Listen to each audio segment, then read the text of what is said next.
Hi all, welcome to Xylem Technical. PWD Irrigation Second Grade Overseer notification വന്നു കഴിഞ്ഞു അല്ലേ? അപ്പോൾ എല്ലാവരും അത് പഠിക്കുന്ന തിരക്കിലായിരിക്കും. Previous year question paper discuss ചെയ്യുന്നതിന്റെ ഇമ്പോർട്ടൻസ് ഇനി പറഞ്ഞു തരണ്ടല്ലോ. കാരണം ഒരു എക്സാമിന്റെ ക്വസ്റ്റ്യൻ പാറ്റേൺ എന്താണെന്ന് അറിഞ്ഞാൽ മാത്രമേ നമുക്ക് എക്സാമിന് വേണ്ടി പ്രിപ്പയർ ചെയ്യാൻ പറ്റുള്ളൂ. അപ്പോൾ ഇന്ന് നമ്മൾ ഡിസ്കസ് ചെയ്യാൻ പോകുന്നത് PWD ഇറിഗേഷൻ സെക്കൻഡ് ഗ്രേഡ് ഓവർസിയറിന്റെ പ്രീവിയസ് ഇയർ ക്വസ്റ്റ്യൻ പേപ്പറിലുള്ള കുറച്ച് ക്വസ്റ്റ്യൻസ് ആണ്. ഇതിലെ ആദ്യത്തെ 50 ക്വസ്റ്റ്യൻസ് മേഘ്ന മിസ് ഓൾറെഡി ഡിസ്കസ് ചെയ്തിട്ടുണ്ട്, നമ്മുടെ ചാനലിലുണ്ട്. അപ്പോൾ അതെല്ലാവരും പോയി കാണാം. അപ്പോൾ നമുക്ക് ഇന്നത്തെ സെഷനിലേക്ക് വരാം. First question from the session is, the face of the pointing is kept vertical and it is pressed inside the wall surface by a suitable tool to a depth of about 5 mm or more is called recessed pointing, flush pointing, tuck pointing, struck pointing. ഏത് type Poynting ആണ്? നമ്മൾ പല type പോയിന്റിങ്ങും പഠിച്ചിട്ടുണ്ട്. നമ്മൾ ഫേസിൽ നിന്ന് ഒരു 5 mm, ഇവിടെ ക്വസ്റ്റ്യനിൽ കറക്റ്റായി പറഞ്ഞിട്ടുണ്ട്, ഫേസിൽ നിന്ന് 5 mm നമ്മൾ ഉള്ളിലേക്ക് ഡിപ്രഷൻ കൊടുക്കുകയാണെങ്കിൽ ആ ഒരു ടൈപ്പ് പോയിന്റിങ്ങിന് എന്താണ് പറയാന്നാണ് ക്വസ്റ്റ്യൻ. കറക്റ്റ് ആൻസർ ഏതാണ്? റിസസ്ഡ് പോയിന്റിംഗ് ആണ്. കറക്റ്റ് ആൻസർ ഏതാണ്? റിസസ്ഡ് പോയിന്റിംഗ് ആണ്. ഓപ്ഷൻ എ ആണ്. ഇനി ഓരോ ടൈപ്പ് പോയിന്റിംഗ് നമുക്കൊന്ന് നോക്കിയാലോ, ബാക്കിയുള്ള ഓപ്ഷൻസ്. ഇപ്പം ഞാൻ വരയ്ക്കുകയാണെങ്കിൽ റിസസ്ഡ് പോയിന്റിംഗ് എങ്ങനെ ഉണ്ടാവും? ഇതെൻ്റെ ബ്രിക്കാണ്, ഇതെൻ്റെ ബ്രിക്കാണ്. ഇതിനിടയിലുള്ള ഈ പോർഷനിൽ ഈ ജോയിൻറ്റ് 5 mm നമ്മൾ ഡിപ്രഷൻ കൊടുക്കുകയാണെങ്കിൽ ഇതിനെ നമ്മൾ റിസസ്ഡ് പോയിന്റിംഗ് എന്ന് പറയും. എന്താണ് പറയുക? Recessed pointing. ഇനി അടുത്തത് ഫ്ലഷ് പോയിന്റിംഗ് ആണ്. നമ്മുടെ ഫേസിനോട് ഒപ്പം തന്നെ, അതായത് ഫേസ് ഏതാണോ ജോയിൻറ്റും ഫേസും ഒരേ ലെവലിൽ വരികയാണെങ്കിൽ നമ്മൾ ഇതിനെന്ത് പറയും? ഇതേപോലെ സെയിം ലെവലിൽ വരികയാണെങ്കിൽ, അല്ലെങ്കിൽ പോയിന്റിംഗ് ലെവലായിട്ട് വരികയാണെന്ന് വേണമെങ്കിൽ പറയാം. പോയിന്റിംഗ് മേ ബി ലെവൽ എന്ന് പറയാം. ഇങ്ങനെ ലെവലായിട്ട് വരികയാണെങ്കിൽ ഇതിനെ നമ്മൾ ഫ്ലഷ് പോയിന്റിംഗ് എന്ന് പറയും. എന്താണ് പറയുക? ഫ്ലഷ് പോയിന്റിംഗ് എന്ന് പറയും. ഇനി ഈ പറഞ്ഞിരിക്കുന്ന പോയിന്റിംഗ് തന്നെ ഇൻക്ലൈൻഡ് ആയിട്ട് നമ്മൾ ചെയ്തു എന്നിരിക്കട്ടെ. ഇങ്ങനെ ഇൻക്ലൈൻഡ് ആയിട്ട് ചെയ്യുകയാണെങ്കിൽ ഇതിനെ നമ്മൾ എന്ത് പറയും? ഫേസ് പ്രസ് ചെയ്യുകയാണ്, അല്ലെങ്കിൽ ഫേസ് ഇൻക്ലൈൻഡ് ആയിട്ടിരിക്കുന്നു. അങ്ങനെയൊക്കെയാണ് ആ വ്യത്യാസം ക്വസ്റ്റ്യൻ പേപ്പറിൽ കാണാറ്. ഇങ്ങനെ ഫേസ് ഇൻക്ലൈൻഡ് ആയിട്ട് ഇരിക്കുകയാണെങ്കിൽ, അല്ലെങ്കിൽ അപ്പർ എഡ്ജ് ഉള്ളിലേക്ക് പ്രസ് ചെയ്തു എന്ന് പറയാം. അപ്പർ എഡ്ജ് ഉള്ളിലേക്ക് പ്രസ് ചെയ്തു എന്ന് വേണമെങ്കിൽ പറയാം. ഇങ്ങനെ ഈ ഒരു ടൈപ്പിനെ നമ്മൾ സ്ട്രക്ക് പോയിന്റിംഗ് എന്ന് പറയും. ഓക്കെ, അപ്പോൾ ഫസ്റ്റ് പറഞ്ഞത് റിസസ്ഡ് പോയിന്റിംഗ് ആണ്. റിസസ്ഡ് പോയിന്റിംഗ് എന്ന് വെച്ചാൽ ഫേസ് ഒരു 5 mm ഉള്ളിലേക്ക് തള്ളി നിൽക്കുകയാണെങ്കിൽ അതിനെ റിസസ്ഡ് പോയിന്റിംഗ് എന്ന് പറയും. ഇനി റിസസ്ഡ് പോയിന്റിങ്ങിന് തള്ളി നിൽക്കുന്നു എന്ന് പറഞ്ഞു 5 mm ഉള്ളിലേക്ക്, ഇനി തള്ളി നിൽക്കുന്നില്ല, ഒരേ ലെവലിലാണെങ്കിൽ നമ്മൾ അതിനെ ഫ്ലഷ് പോയിന്റിംഗ് എന്ന് പറയും. ഇനി ഇൻക്ലൈൻഡ് ആയിട്ടാണ് ഇരിക്കുന്നതെങ്കിൽ സ്ട്രക്ക് പോയിന്റിംഗ് എന്ന് പറയും. ഇനി ഒരാളും കൂടി ഇല്ലേ, ടക്ക് പോയിന്റിംഗ് എങ്ങനെ കൊടുക്കാൻ നമുക്ക് ഫിഗർ വരച്ച് നോക്കാം. നമ്മളെ ജോയിന്റിൽ നിന്ന് പുറത്തേക്ക് ഒരു പ്രൊജക്ഷൻ പോലെ ഉണ്ടാവും. പുറത്തേക്കൊരു പ്രൊജക്ഷൻ പോലെ ഈ റെഡ് കളറിൽ കാണിച്ചിരിക്കുന്നതാണ് ടക്ക് പോയിന്റിംഗ്. ഈ ഒരു രീതിയിൽ നമ്മൾ കൊടുക്കുകയാണെങ്കിൽ, പുറത്തേക്കൊരു പ്രൊജക്ഷൻ പോലെ ഇങ്ങനെ കൊടുക്കുകയാണെങ്കിൽ ഇതിനെ നമ്മൾ ടക്ക് പോയിന്റിംഗ് എന്ന് പറയും. ഓക്കെ, ടക്ക് പോയിന്റിംഗ് എന്ന് പറയും. ഇങ്ങനെ കൊടുക്കുന്നത് പുട്ടി ഉപയോഗിച്ചിട്ടൊക്കെയാണ് നമ്മൾ കൊടുക്കുക. നമ്മുടെ ക്വസ്റ്റ്യൻ്റെ കറക്റ്റ് ആൻസർ റിസസ്ഡ് പോയിന്റിംഗ് ആണ്. പോയിന്റിംഗ് സ്ഥിരമായിട്ട് ഒരു ക്വസ്റ്റ്യനൊക്കെ കിട്ടാറുണ്ട്, അപ്പം ശ്രദ്ധിച്ച് പഠിക്കാം. അടുത്ത question, in which term is used to refer the effect derived from space of a room, that is its length, width and height. Effect of room നമ്മൾ പറയുന്നത് ഏത് വെച്ചിട്ടാണെന്നാണ് ചോദിക്കുന്നത്. സ്പേസ് ഓഫ് റൂമുമായിട്ട് റിലേറ്റ് ചെയ്തിട്ടുള്ളതാണ് question. Prospect, aspect, roominess, orientation. ഏതാണ് ഇതിൻ്റെ correct answer? ഈ ക്വസ്റ്റ്യൻ്റെ കറക്റ്റ് ആൻസർ റൂമിനസ് ആണ്. ഇനി ബാക്കിയുള്ള ആൾക്കാർ എന്തൊക്കെയാണെന്ന് നോക്കാലോ. ആദ്യം നമ്മൾ പറയാൻ പോകുന്നത് ആസ്പെക്റ്റ് ആണ്. ആസ്പെക്റ്റ് എന്ന് വെച്ചാൽ നമ്മൾ വീടിൽ ഡോർസും വിൻഡോസും കൊടുക്കാറുണ്ടല്ലോ. ഡോറും വിൻഡോയും എന്തിനാണ് നമ്മൾ കൊടുക്കുന്നത്? നാച്ചുറലി അവൈലബിൾ ആയിട്ടുള്ള സൺലൈറ്റ്, അതേപോലെ തന്നെ അല്ലെങ്കിൽ വെളിച്ചം, വെന്റിലേഷൻ പർപ്പസിന് വേണ്ടിയിട്ടാണ് നമ്മൾ എന്ത് കൊടുക്കുന്നത്? ഡോർസ് ആൻഡ് വിൻഡോസും കൊടുക്കുന്നത്. ഇങ്ങനെ എക്സ്റ്റേണൽ വാളിൽ നിന്ന് മാക്സിമം സൺലൈറ്റ് കിട്ടുന്ന രീതിയിൽ ഡോർസും വിൻഡോസും അറേഞ്ച് ചെയ്യുന്നതിനെയാണ് നമ്മൾ ആസ്പെക്റ്റ് എന്ന് പറയുക. എന്താണ് പറയുക? ആസ്പെക്റ്റ് എന്ന് പറയുക. ഇനി പ്രോസ്പെക്റ്റ് എന്ന് പറഞ്ഞാൽ എന്താണ്? നമുക്ക് വീട് ഉള്ളിലേക്ക് അല്ലെങ്കിൽ പുറത്തു നിന്ന് നോക്കുന്ന ഒരാൾക്ക് വീടിന് ഭംഗി ഉണ്ടാവണം എന്ന് പറയുന്നത് പോലെ തന്നെ ഉള്ളിൽ നിന്ന് നമ്മൾ പുറത്തേക്ക് നോക്കുമ്പോൾ നല്ല ഭംഗി ഉണ്ടാവണമല്ലോ, അല്ലെങ്കിൽ നമുക്ക് വിഷമാവില്ലേ? നമ്മളെ വീടിൻ്റെ പുറത്തേക്കുള്ള വ്യൂ ഒരു രസമില്ല നമ്മൾ വിചാരിക്കില്ലേ? അങ്ങനെ ആവാതിരിക്കാൻ ഉള്ളിൽ നിന്ന് നമ്മൾ നോക്കുമ്പോൾ പുറത്തേക്ക്, അതായത് ഔട്ട്സൈഡ് വ്യൂ ആണ് പറയുന്നത്. ഉള്ളിൽ നിന്ന് പുറത്തേക്ക് നോക്കുമ്പോൾ നല്ല ഭംഗിയുള്ള വ്യൂ കിട്ടുന്ന ആ ഒരു അറേഞ്ച്മെൻറ്റിനെയാണ് പ്രോസ്പെക്റ്റ് കൊണ്ട് ഉദ്ദേശിക്കുന്നത്. ഇനി അടുത്ത ആളാരാണ്? ഓറിയന്റേഷൻ ആണ്. ഓറിയന്റേഷൻ എന്ന് വെച്ചിട്ടുണ്ടെങ്കിൽ നമ്മൾ വീട് വെക്കുന്ന സമയത്ത് വേറെ വേറെ റൂമുകൾ, കിച്ചണൊക്കെ നമ്മൾ വിൻഡിൻ്റെ ഡയറക്ഷനും അല്ലെങ്കിൽ ലൈറ്റിൻ്റെ ഡയറക്ഷൻ, ടോപ്പോഗ്രഫി ഒക്കെ നോക്കിയിട്ടാണ് അറേഞ്ച് ചെയ്യുക. ഡിഫറെൻറ്റ് യൂണിറ്റുകൾ, ഫോർ എക്സാമ്പിൾ കിച്ചൺ ആവാം, ബെഡ്റൂം ആവാം, ഇതിനൊക്കെ ഓരോ സ്ഥാനം ഉണ്ടാവും. അത് അങ്ങനെ വിൻഡിൻ്റെ ഡയറക്ഷനും അതേപോലെ ടോപ്പോഗ്രഫി ഒക്കെ നോക്കി നമ്മൾ അറേഞ്ച് ചെയ്യുന്നതിനെയാണ് ഈ പറഞ്ഞിരിക്കുന്ന ഓറിയൻറ്റേഷൻ കൊണ്ട് ഉദ്ദേശിക്കുന്നത്. അപ്പം 4 ടേമും ക്ലിയർ ആയെന്ന് വിചാരിക്കുന്നു. അടുത്ത question, the coping between apex and skew corbel in case of gable wall is known as stooling, springer, finial, kneeler. ഏതാണ് coping between apex and skew corbel എന്ന് പറഞ്ഞാൽ കറക്റ്റ് ആൻസർ നീലർ ആണ്. അപ്പോൾ ഇത് നമുക്കൊരു ഫിഗർ വരച്ചിട്ട് എക്സ്പ്ലെയിൻ ചെയ്യാം. ഇപ്പം നമ്മൾ ഗേബിൾ വാൾ ആണ് വരയ്ക്കുന്നത്. ഇതൊരു ഗേബിൾ വാളാണെന്ന് അസ്യൂം ചെയ്യാം. ഞാൻ വരയ്ക്കുന്ന അത്ര ക്ലിയർ ഒന്നും ആയിരിക്കില്ല, അത്ര പെർഫെക്റ്റ് ഒന്നുമല്ല. ഇതൊരു ഗേബിൾ വാൾ ആണെങ്കിൽ ഈ ഗേബിൾ വാളിൻ്റെ ഏറ്റവും ടോപ്പ് പോർഷനെ നമ്മൾ എപ്പെക്സ് എന്ന് പറയും. ഇവിടെ നമ്മൾ കൊടുക്കുന്ന ഈ ഓർണമെൻ്റൽ പ്രൊജക്ഷനെയാണ് ഫിനിയൽ എന്ന് പറയുന്നത്. ഓപ്ഷനിൽ ഒരാൾ ഫിനിയലാണ്. അതായത് ഗേബിൾഡ് വാളിൻ്റെ അല്ലെങ്കിൽ ഗേബിൾഡ് റൂഫിൻ്റെ ഏറ്റവും ടോപ്പിൽ ഓർണമെൻ്റൽ ആവശ്യത്തിന് വേണ്ടി കാണാൻ നല്ല ഭംഗി കിട്ടാൻ നമ്മൾ ഗോപുരം ഷേപ്പിലൊക്കെ ചെയ്യില്ലേ, ഗോപുരങ്ങളോ അല്ലെങ്കിൽ എന്തെങ്കിലും ഒരു ബോൾ പോലത്തെ ഷേപ്പിലൊക്കെ ചെയ്യാറുണ്ട്. അങ്ങനെ ഓർണമെൻ്റൽ പ്രൊജക്ഷൻ ആയിട്ട് കൊടുക്കുന്ന അല്ലെങ്കിൽ എന്താ പറയുക ഒരു ഭംഗിക്ക് വേണ്ടി നമ്മൾ കൊടുക്കുന്ന ആൾക്കാരാണ് ഫിനിയൽ എന്ന് പറയുന്നത്. ഇനി coping provided between apex and skew corbel ആണ് നമ്മൾക്ക് ക്വസ്റ്റ്യനിൽ ഉണ്ടായത്. ഇനി ഇവിടെ നമ്മൾ കൊടുക്കുന്ന സ്ട്രക്ചറാണ് സ്ക്യൂ കോർബൽ. അതായത് ഗേബിൾഡ് വാളിൻ്റെ എൻഡിൽ കൊടുക്കുന്ന കോർബലാണ് സ്ക്യൂ കോർബൽ എന്ന് പറയുന്നത്. ഈ സ്ക്യൂ കോർബലിനും അപ്പെക്സിനും ഇടയിൽ കൊടുക്കുന്ന ഈ പറഞ്ഞിരിക്കുന്ന കോപ്പിങ്ങിനെ നീലർ എന്ന് പറയും. ഇനി ഏറ്റവും ടോപ്പിൽ അപ്പെക്സിൽ കൊടുക്കുന്ന സ്ട്രക്ചറിനെ നമ്മൾ പറയുക അപ്പെക്സ് അല്ലെങ്കിൽ സമ്മിറ്റ് സ്റ്റോൺ എന്ന് പറയും. അപ്പെക്സ് അല്ലെങ്കിൽ സമ്മിറ്റ് സ്റ്റോൺ എന്ന് പറയും. ഈ ടേമിൽ ഒരു സ്പ്രിഞ്ചറും കൂടെ പറഞ്ഞിട്ടുണ്ടല്ലോ, ഇതാണ് സ്പ്രിഞ്ചർ. ഞാൻ ഈ റെഡ് കളറിൽ മാർക്ക് ചെയ്തിരിക്കുന്നതാണ് സ്പ്രിഞ്ചർ എന്ന് പറയുന്നത്. സ്പ്രിഞ്ചർ എന്ന് പറഞ്ഞിട്ടുണ്ടെങ്കിൽ ഗേബിൾഡ് വാളിൻ്റെ ഫൂട്ടിൽ നമ്മൾ കൊടുക്കുന്ന അല്ലെങ്കിൽ ഏറ്റവും എൻഡിൽ നമ്മൾ കൊടുക്കുന്ന അല്ലെങ്കിൽ ഫൂട്ടിൽ കൊടുക്കുന്ന കോപ്പിങ്ങിനെയാണ് സ്പ്രിഞ്ചർ എന്ന് പറയാം. അപ്പോൾ എന്തൊക്കെയാണ് ഓപ്ഷനിലുള്ളത്? ഫിനിയൽ ഉണ്ട്. ഫിനിയൽ എന്ന് വെച്ചാൽ ഗേബിൾഡ് റൂഫിൻ്റെ ഏറ്റവും ടോപ്പിൽ നമ്മൾ ഭംഗിക്ക് വേണ്ടി കൊടുക്കുന്ന ഓർണമെൻ്റൽ വർക്കിനെയാണ് ഫിനിയൽ എന്ന് പറയുക. ക്വസ്റ്റ്യൻ ചോദിച്ചിരിക്കുന്നത് കോപ്പിംഗ് ബിറ്റ്വീൻ സ്ക്യൂ കോർബലും അതേപോലെ തന്നെ അപ്പെക്സും. സ്ക്യൂ കോർബലിനും അപ്പെക്സിനും ഇടയിൽ നമ്മൾ കൊടുക്കുന്ന കോർബലിനെ നീലർ എന്ന് പറയും. ഇനി സ്ക്യൂ കോർബൽ എന്ന് പറഞ്ഞാൽ ഏറ്റവും ബോട്ടത്തിലുള്ള കോർബലാണ്. അതേപോലെ സ്പ്രിഞ്ചർ എന്താണ്? സ്പ്രിഞ്ചർ എന്ന് വെച്ചിട്ടുണ്ടെങ്കിൽ ഗേബിൾ റൂഫിൻ്റെ ഫൂട്ടിൽ കൊടുക്കുന്ന പ്രൊജക്ഷൻ അല്ല കോപ്പിങ്ങിനെയാണ് നമ്മൾ സ്പ്രിഞ്ചർ എന്ന് പറയാം. ഓക്കെ, ഇനി അടുത്ത ക്വസ്റ്റ്യനിലേക്ക് പോവുകയാണ്. 1 meter cube of brick earth is about 1800 kilogram, 2200 kilogram, 1200 kilogram, 1100 kilogram. എത്രയാണ് 1 മീറ്റർ ക്യൂബ് ബ്രിക്ക് എർത്തിൻ്റെ വെയിറ്റ് എന്നാണ് ക്വസ്റ്റ്യൻ. നമുക്ക് എന്താ അറിയാം? 18 kilo newton per metre cube ആണെന്ന് അറിയാം. Unit weight 18 kilo newton per metre cube ആണെന്ന് അറിയാം. അതായത് 1 മീറ്റർ ക്യൂബ് എടുക്കുകയാണെങ്കിൽ 18 കിലോ ന്യൂട്ടൺ ആയിരിക്കും അതിൻ്റെ വെയിറ്റ്. ഇനി നമുക്ക് യൂണിറ്റ് തന്നിരിക്കുന്ന കിലോഗ്രാം ആണല്ലോ. അപ്പോൾ 18 കിലോ ന്യൂട്ടൺ എന്ന് പറയുന്നത് 1800 കിലോഗ്രാം ആയിരിക്കും. ഓപ്ഷൻ എ ആണ് കറക്റ്റ് ആയിട്ട് വരിക. 1 മീറ്റർ ക്യൂബ് ബ്രിക്ക് എർത്ത് എന്ന് പറയുന്നത് 1800 കിലോഗ്രാം ആയിരിക്കും, അല്ലെങ്കിൽ 18 കിലോ ന്യൂട്ടൺ ആയിരിക്കും. അടുത്ത question, the perpendicular distance between intrados and extrados of an arch is called option A depth of arch, option B pitch of an arch, option C thickness of an arch, option D width of an arch. എന്താണ് perpendicular distance between ഇൻട്രഡോസ് and എക്സ്ട്രഡോസ് എന്ന് പറഞ്ഞാൽ depth of ആർച്ചിൻ്റെ definition ആണിത്. ഇൻട്രഡോസും എക്സ്ട്രഡോസിനും ഇടയിലുള്ള perpendicular ഡിസ്റ്റൻസിനെ നമ്മൾ depth of arch എന്ന് പറയും. ഇനി നമുക്ക് അടുത്തൊരു ടേം തിക്നെസ് ഓഫ് ആർച്ച് എന്താണെന്ന് അറിയണം. തിക്നെസ് അല്ലെങ്കിൽ നമ്മൾ അതിനെ ബ്രെഡ്ത്ത് ഓഫ് സോഫിറ്റ് എന്ന് പറയും. ബ്രെഡ്ത്ത് ഓഫ് സോഫിറ്റ് എന്ന് പറയും. എന്ന് വെച്ചാൽ perpendicular distance between front and back face ആണ്. എന്താണ് പെർപെൻഡിക്കുലർ ഡിസ്റ്റൻസ് അല്ലെങ്കിൽ horizontal distance measured perpendicular to the face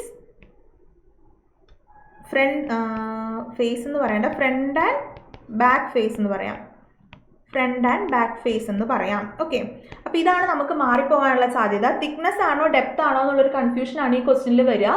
എപ്പോഴും പെർപെൻഡിക്കുലർ ഡിസ്റ്റൻസ് ബിറ്റ്വീൻ ഇൻട്രഡോസ് ആൻഡ് എക്സ്ട്രഡോസ് എന്ന് കണ്ടാൽ അത് ഡെപ്ത് ഓഫ് ആർച്ച് ആണ്. ഇനി തിക്നെസ് ഓഫ് ആർച്ച് എന്ന് വെച്ചാൽ ഹൊറിസോണ്ടൽ ഡിസ്റ്റൻസ് ആണ്. അത് ഏത് ഡയറക്ഷന് പെർപെൻഡിക്കുലർ ആയിട്ട് എടുക്കണം? ഫേസിനും ബാക്കിനും ഇടയിലുള്ള പെർപെൻഡിക്കുലർ ഡിസ്റ്റൻസ് ആണ് ഹൊറിസോണ്ടൽ പ്ലെയിനിൽ. ഇനി അറിയേണ്ടത് വേറെ എന്താണ്? വിഡ്ത്തും തിക്നെസ്സും സെയിം തന്നെയാണ്. പിച്ച് എന്ന് വെച്ചാൽ ഹൊറിസോണ്ടൽ ആയിട്ട് ആർച്ച് മേക്ക് ചെയ്യുന്ന ആംഗിൾ ആണ്. ഓക്കെ, അപ്പോൾ ഇതിൻ്റെ ആൻസർ ഡെപ്ത് ഓഫ് ആർച്ചാണ്. ഇനി തിക്നെസ്സുമായിട്ട് മാറിപ്പോവാൻ വേണ്ടി പാടില്ല. അടുത്ത question, T square are designated by its option A breadth, option B overall length, option C blade length, option D width of head. എന്താണ് ടി സ്ക്വയർ? നമ്മൾ എപ്പോഴും ടി സ്ക്വയർ ഡ്രോയിങ്ങിൽ വരുന്ന ഒരു ഇൻസ്ട്രുമെൻ്റ് ആണ്. നമ്മളിപ്പോൾ പെൻസിലാണെങ്കിൽ അതിനൊരു ഡെസിഗ്നേഷൻ ആണ് ഉണ്ടാവുക. അതേപോലെ ടി സ്ക്വയർ എപ്പോഴും നമ്മൾ ഡെസിഗ്നേറ്റ് ചെയ്യുക ബ്ലേഡ് ലെങ്ത് വെച്ചിട്ടാണ്. ടി സ്ക്വയറിൻ്റെ ബ്ലേഡ് ലെങ്ത് വെച്ചിട്ടാണ് നമ്മൾ ഡെസിഗ്നേറ്റ് ചെയ്യുക. ഓപ്ഷൻ സി ആണ് കറക്റ്റ് ആയിട്ടുള്ള ആൻസർ. അടുത്ത question, what is the minimum width of border on left side of A0 and A1 drawing sheet? Option A 26 mm, option B 24 mm, option C 22 mm, option D 20 mm. നമ്മൾ minimum border width കൊടുക്കുന്നത് 20 mm ആണ്. Option D ആണ് correct ആയിട്ടുള്ള answer. Minimum width ബോർഡറിന് കൊടുക്കുക 20 mm ആണ്. അത് എല്ലാ സൈഡിലും ഒരേ ബോർഡർ അല്ല. ലെഫ്റ്റ് സൈഡിൽ ഒരു ബോർഡറും അതേപോലെ ടോപ്പ് ബോട്ടം റൈറ്റ് സൈഡ് ബാക്കി 3 വശത്തിനും വേറെ ബോർഡറാണ്. 10 mm ആണ് നമ്മൾ ജനറലി കൊടുക്കാറ്. പക്ഷേ ലെഫ്റ്റ് സൈഡിൽ നമ്മൾ 20 mm ആണ് കൊടുക്കേണ്ടത്. ലെഫ്റ്റ് സൈഡിൽ 20 mm ആണ്. ടോപ്പും ബോട്ടവും റൈറ്റ് സൈഡും വേറെ മെഷർമെൻ്റ് ആണ് കൊടുക്കേണ്ടത്. അടുത്ത ക്വസ്റ്റ്യൻ അഗെയിൻ ഡ്രോയിങ്ങിൽ നിന്നുള്ള ക്വസ്റ്റ്യൻ ആണ്. Inner details of an object not visible from outside are represented by option A visible outlines, option B dimension lines, option C dashed lines, option D centre lines. അപ്പോൾ നമ്മൾ drawing പഠിക്കുന്ന സമയത്ത് എപ്പോഴും പറയാറുണ്ട് type of ലൈനിൽ നിന്നൊരു question എപ്പോഴും നമുക്ക് കിട്ടും. ടൈപ്പ് ഓഫ് ലൈന് ഏത് പേർപ്പസിന് ഏത് ലൈനാണ് ഉപയോഗിക്കുന്നത് എന്നുള്ളത് ഒരു സ്ഥിരം ക്വസ്റ്റ്യൻ ആണ്. ഇവിടെ എന്താ ചോദിച്ചിരിക്കുന്നത്? ഇന്നർ ഡീറ്റെയിൽസ് നമുക്ക് കാണാൻ പുറത്തുനിന്ന് കാണാൻ പറ്റാത്ത ഇന്നർ ഡീറ്റെയിൽസ് ഏത് ലൈന് വെച്ചിട്ടാണ് കാണിക്കുക എന്നാണ് ക്വസ്റ്റ്യൻ. അപ്പോൾ അതിൻ്റെ ആൻസർ എന്താണ്? ഓപ്ഷൻ സി ഡാഷ്ഡ് ലൈൻസ് ആണ്. ഇനി നമുക്ക് ടൈപ്പ് ഓഫ് ലൈൻസ് ഒന്ന് നോക്കിയാലോ? കാരണം എപ്പോഴും ചോദിക്കുന്ന ക്വസ്റ്റ്യൻ അല്ലേ. നമ്മൾ നിമി എന്നുള്ള ടേബിൾ തന്നെയാണ് ഇൻക്ലൂഡ് ചെയ്യുന്നത്. അപ്പോൾ first one continuous thick line ആണ്. കണ്ടിന്യൂസ് തിക്ക് ലൈൻ നമ്മൾ എവിടെ കൊടുക്കും? ഈ ടേബിൾ ഇങ്ങനെ തന്നെ നിങ്ങൾ പഠിക്കണം. നിമിയിൽ ഇതുപോലെ കൊടുത്തിരിക്കുന്ന ടേബിളാണ്. വിസിബിൾ ഔട്ട്ലൈൻസിനും വിസിബിൾ എഡ്ജസിനും നമ്മൾ കൊടുക്കുന്ന ഒരു ടൈപ്പ് ഓഫ് ലൈൻ ആണ് കണ്ടിന്യൂസ് തിക്ക് ലൈൻ. ഇനി അടുത്തത് കണ്ടിന്യൂസ് തിൻ സ്ട്രെയിറ്റ് ഓ കർവ്ഡ് ആണ്. അത് ഇമാജിനറി ലൈൻസ് ഓഫ് ഇൻ്റർസെക്ഷൻ ആവാം, ഡയമെൻഷൻ ലൈൻസ് ആവാം, projection lines or extension line ആവാം, ഹെഡർ ലൈൻ ലീഡർ ലൈൻ ആവാം, ഹാച്ചിങ് ആവാം. അങ്ങനെ കുറേ ടൈപ്പ് കൊടുക്കുന്ന പേർപ്പസുകൾ പറയുന്നുണ്ട്. അതിന് നമുക്ക് B1 to B9 ഡെസിഗ്നേഷനും പറയാം. ഇനി കണ്ടിന്യൂസ് തിൻ ഫ്രീ ഹാൻഡ് എപ്പോഴും ലിമിറ്റ് അല്ലെങ്കിൽ പാർഷ്യൽ ഇൻറ്ററപ്റ്റഡ് വ്യൂസിനൊക്കെയാണ് കാണിക്കുക. ഇനി ഡാഷ്ഡ് തിക്ക് ഹിഡൻ ഔട്ട്ലൈൻസിനും ഹിഡൻ എഡ്ജസിനുമാണ് കാണിക്കുക. ഡാഷ്ഡ് തിക്കാണോ ഡാഷ്ഡ് തിന്നാണോ എന്നൊക്കെ നോക്കണം. ഡാഷ്ഡ് തിക്ക് എപ്പോഴും ഹിഡൻ ഔട്ട്ലൈൻസും ഹിഡൻ എഡ്ജസിനുമാണ്. ഡാഷ്ഡ് തിന്നും അതേപോലെ തന്നെയാണ്, പക്ഷേ അതിൻ്റെ designation E1 E2 F1 F2 ആണ്. ചെയിൻ തിൻ ലൈൻസ് എപ്പോഴും സെൻട്രൽ ലൈൻസ് അല്ലെങ്കിൽ സിമെട്രിക്കൽ ലൈൻസ് കാണിക്കാൻ വേണ്ടിയിട്ടാണ്. ചെയിൻ തിക്ക് ലൈൻസ് ഉണ്ട്, അതിൻ്റെ എൻഡ് മാത്രം തിക്കാക്കി കൊടുത്തിരിക്കുന്നത്. തിൻ ലൈൻ ആണ് നേരത്തെ പറഞ്ഞ ചെയിൻ തിൻ ലൈൻ തന്നെ, പക്ഷെ അതിൻ്റെ എൻഡ് കുറച്ച് തിക്നെസ് കൂട്ടി കൊടുത്തു എന്ന് വിചാരിക്കാം. എൻഡ് നിങ്ങൾ നോക്കിയാൽ മനസ്സിലാവും. ഇങ്ങനെ എൻഡ് തിക്നെസ് കൂട്ടി കൊടുക്കുമ്പോൾ കട്ടിംഗ് പ്ലെയിൻ ആണ് അത് കാണിക്കുന്നത്. അപ്പോൾ ചെയിൻ തിൻ എന്ന് പറയുന്നത് സെൻട്രൽ ലൈൻ ആണ്, അല്ലെങ്കിൽ ലൈൻ ഓഫ് സിമെട്രി അല്ലെങ്കിൽ ട്രാജക്ടറി ഒക്കെ കാണിക്കുന്നതാണ്. ഇനി ആ ചെയിൻ തിന്ന് തന്നെ രണ്ടറ്റവും കുറച്ചുകൂടെ കട്ടിക്ക് കൊടുത്തു അല്ലെങ്കിൽ തിക്കായിട്ട് കൊടുത്തിട്ടുണ്ടെങ്കിൽ അതിനെ നമ്മൾ കട്ടിംഗ് പ്ലെയിൻ ആണ് കാണിക്കുന്നത്. ഇനി ചെയിൻ തിക്കാണെങ്കിൽ ഇവിടെ indication of lines or surface to which special requirement applies. Okay, അതേപോലെ ചെയിൻ തിൻ ഡബിൾ ഡാഷ്ഡ് ഒക്കെ ഈ പേർപ്പസുകൾ നിങ്ങളൊന്ന് നോക്കി വെക്കുക. ഓക്കെ, ഈ പേർപ്പസുകളാണ് എക്സാമിന് ചോദിക്കാറുള്ളത്. ഒരു ലൈനും അതിൻ്റെ പേർപ്പസ് എന്താണെന്ന് ഓർത്ത് വെക്കുക. ഓക്കെ, അപ്പോൾ നമ്മുടെ question inner details of an object not visible from outside are represented by option C dashed lines. Moving on to the next question, how the dimensions can be read in align system of dimension technique. Option A left hand edge of drawing sheet, option B right hand edge of drawing sheet, option C top to bottom, option D all the above. ഏതാണ് വരിക? Right hand edge of drawing sheet ആണ്. നമ്മൾ align സിസ്റ്റത്തിൽ dimensions read ചെയ്യാൻ എങ്ങനെയാണ് പറ്റേണ്ടത്? Right hand edge of drawing ഷീറ്റിൽ നിന്നാണ് പറ്റേണ്ടത്. ഓക്കെ, അടുത്ത question, the length of arrow head is generally same as width, greater than width, 3 times its width, 2 times its width. അതായത് നമ്മൾ ആരോ ഹെഡ് എടുക്കുകയാണെങ്കിൽ ആരോ ഹെഡ് വരച്ചാൽ ഇങ്ങനെയല്ലേ ഉണ്ടാവുക? ആരോ ഹെഡിൻ്റെ വിഡ്ത്തും അതിൻ്റെ ലെങ്ത്തും 1:3 റേഷ്യോയിലാണ് ഉണ്ടാവുക. അതായത് വിഡ്ത്തിൻ്റെ 3 times ആയിരിക്കും ആരോ ഹെഡിൻ്റെ ലെങ്ത്ത്. അപ്പോൾ എന്ത് വരും? ലെങ്ത്ത് എന്ന് പറയുന്നത് 3 times വിഡ്ത്ത് എന്ന് വരും. ഓപ്ഷൻ സി വരും കറക്റ്റ് ആയിട്ടുള്ള ആൻസർ. അടുത്ത question, which type of scale is used when representative fraction of a scale is greater than unit? Option A, reducing scale. Option B, minimum scale. Option C, enlarging scale. Option D, maximum scale. ഇനി നമുക്ക് representative fraction എന്താണെന്ന് ആദ്യം നോക്കിയാലോ. Representative fractions എന്ന് പറഞ്ഞിട്ടുണ്ടെങ്കിൽ അല്ലെങ്കിൽ R F, representative fraction അല്ലെങ്കിൽ R F എന്ന് പറഞ്ഞാൽ distance in drawing divided by distance of അല്ലെങ്കിൽ ഡിസ്റ്റൻസ് ഓൺ ഒബ്ജക്റ്റ് ആണ്.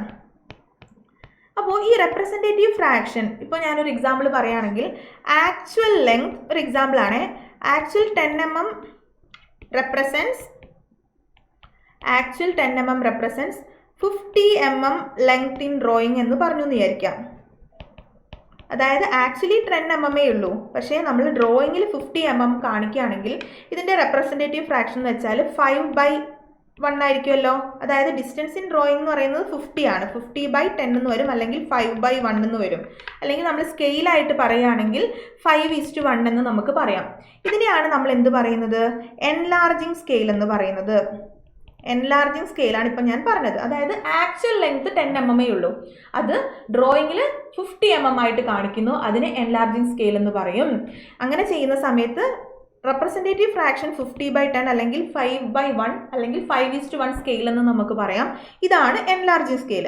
ഇനി റെഡ്യൂസിങ് സ്കെയിൽ ആകുമ്പോഴോ അതിനൊരു എക്സാമ്പിൾ ആയിട്ട് പറയുകയാണെങ്കിൽ actual length 5 meter of room represented by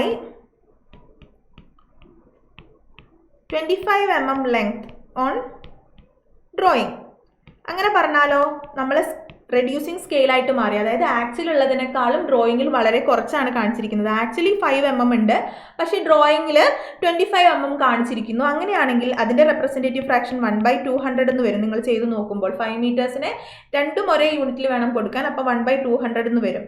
അപ്പോൾ ഇതിനെയാണ് നമ്മൾ റെഡ്യൂസിങ് സ്കെയിൽ എന്ന് പറയുന്നത്. റെഡ്യൂസിങ് സ്കെയിൽ എന്ന് പറയും. ഓക്കെ, റെഡ്യൂസിങ് സ്കെയിൽ എന്ന് പറയും.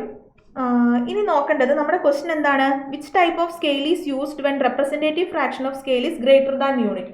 Representative fraction greater than unit ആണെങ്കിൽ അത് എൻലാർജിങ് സ്കെയിലാണ്. നിങ്ങളിപ്പോൾ ഇവിടെ ചെയ്തപ്പോൾ 5:1 എന്ന് വന്നല്ലോ. 5:1 എന്ന് വന്നിട്ടുണ്ടെങ്കിൽ ഗ്രേറ്റർ ദാൻ യൂണിറ്റി ആണ്. ഇനി ആക്ച്വൽ ലെങ്ത് 5 meters ആണ്, അത് നമ്മൾ ഡ്രോയിങ്ങിൽ 25 mm ആയിട്ടാണ് കാണിച്ചതെങ്കിൽ, ആക്ച്വൽ ലെങ്ത് 5 meters ആണ്, ഡ്രോയിങ്ങിൽ 25 mm ആയിട്ടാണ് കാണിച്ചതെങ്കിൽ അവിടെ നമുക്ക് യൂണിറ്റിനെക്കാളും താഴെ ആയിരിക്കും. അതിനെ നമ്മൾ റെഡ്യൂസിങ് സ്കെയിൽ എന്ന് പറയും. ഇനി ഈക്വൽ സ്കെയിൽ എന്ന് പറഞ്ഞാൽ എന്താണ്? ഡ്രോയിങ്ങിലുള്ള സ്കെയിലും അല്ലെങ്കിൽ ഡ്രോയിങ്ങിലുള്ള ലെങ്ത്തും ഗ്രൗണ്ട് അല്ലെങ്കിൽ നമ്മൾ ഏത് ഒബ്ജക്റ്റ് ആണോ വരച്ചത് അതിൻ്റെ ഡയമെൻഷനും സെയിം ആയിട്ട് വരുവാണെങ്കിൽ അതിനെ ഈക്വൽ സ്കെയിൽ എന്ന് പറയും. അപ്പോൾ ഇവിടുത്തെ ആൻസർ എൻലാർജിങ് സ്കെയിലാണ്. അടുത്ത question, where the rear view is placed in first angle projection. Option A, right side view. Option B, bottom of elevation.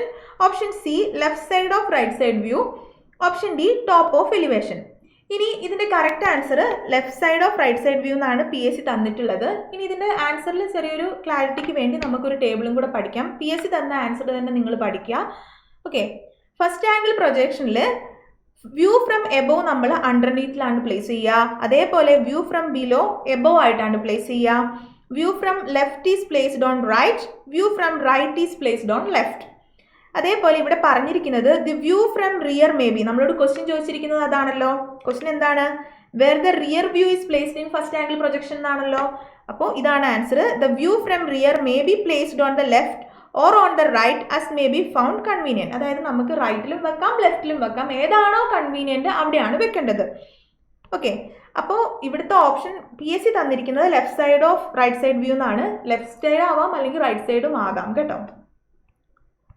അടുത്ത question, where the plan is placed in third angle projection. Option A, below elevation. Option B, above elevation. Option C, left of elevation. Option D, right of elevation. എവിടെയാണ് third angle പ്രൊജക്ഷനിൽ plan place ചെയ്യുന്നതെന്നാണ് question. Correct answer above elevation ആണ്. Option B, above elevation ആണ് നമ്മൾ place ചെയ്യുക. അടുത്ത question, while cutting, if the plane is at an angle and it cuts all generators, then the conic formed is called option A, circle. Option B, ellipse. Option C, parabola. Option D, hyperbola. ക്വസ്റ്റ്യനിൽ പറഞ്ഞിരിക്കുന്നത് എന്താണ്? Cut ചെയ്യുന്ന സമയത്ത് cutting plain ഒരു angle make ചെയ്യുന്നുണ്ട്, അതേപോലെ എല്ലാ ജനറേറ്റേഴ്സിനെയും cut ചെയ്യുന്നുണ്ട്. അങ്ങനെയാണെങ്കിൽ ആ കോണിക് സെക്ഷനെ നമ്മൾ എലിപ്സ് എന്നല്ലേ പറയുക?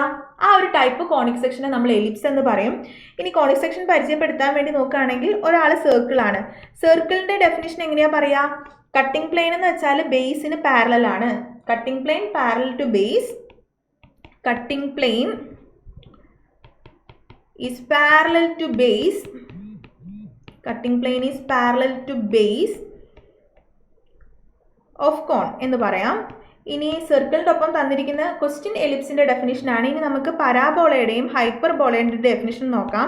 പരാബോള എന്ന് പറഞ്ഞാൽ കട്ടിംഗ് ഇൻക്ലൈൻഡ് ആയിട്ടാണല്ലോ പരാബോള കട്ട് ചെയ്തിരിക്കുന്നത്. ഇവിടെ കണ്ടോ, ഇൻക്ലൈൻഡ് ആയിട്ടാണ് കട്ട് ചെയ്തിരിക്കുന്നത്. അപ്പോൾ cutting incline to axis, cutting incline to axis and parallel to one of the generator എന്ന് പറയാം, വൺ ഓഫ് ദ ജനറേറ്റേഴ്സ്. ഇനി ഹൈപ്പർബോള എടുക്കുവാണെങ്കിൽ കട്ടിംഗ് ഇൻക്ലൈൻഡ് തന്നെയാണല്ലേ. Cutting incline to axis with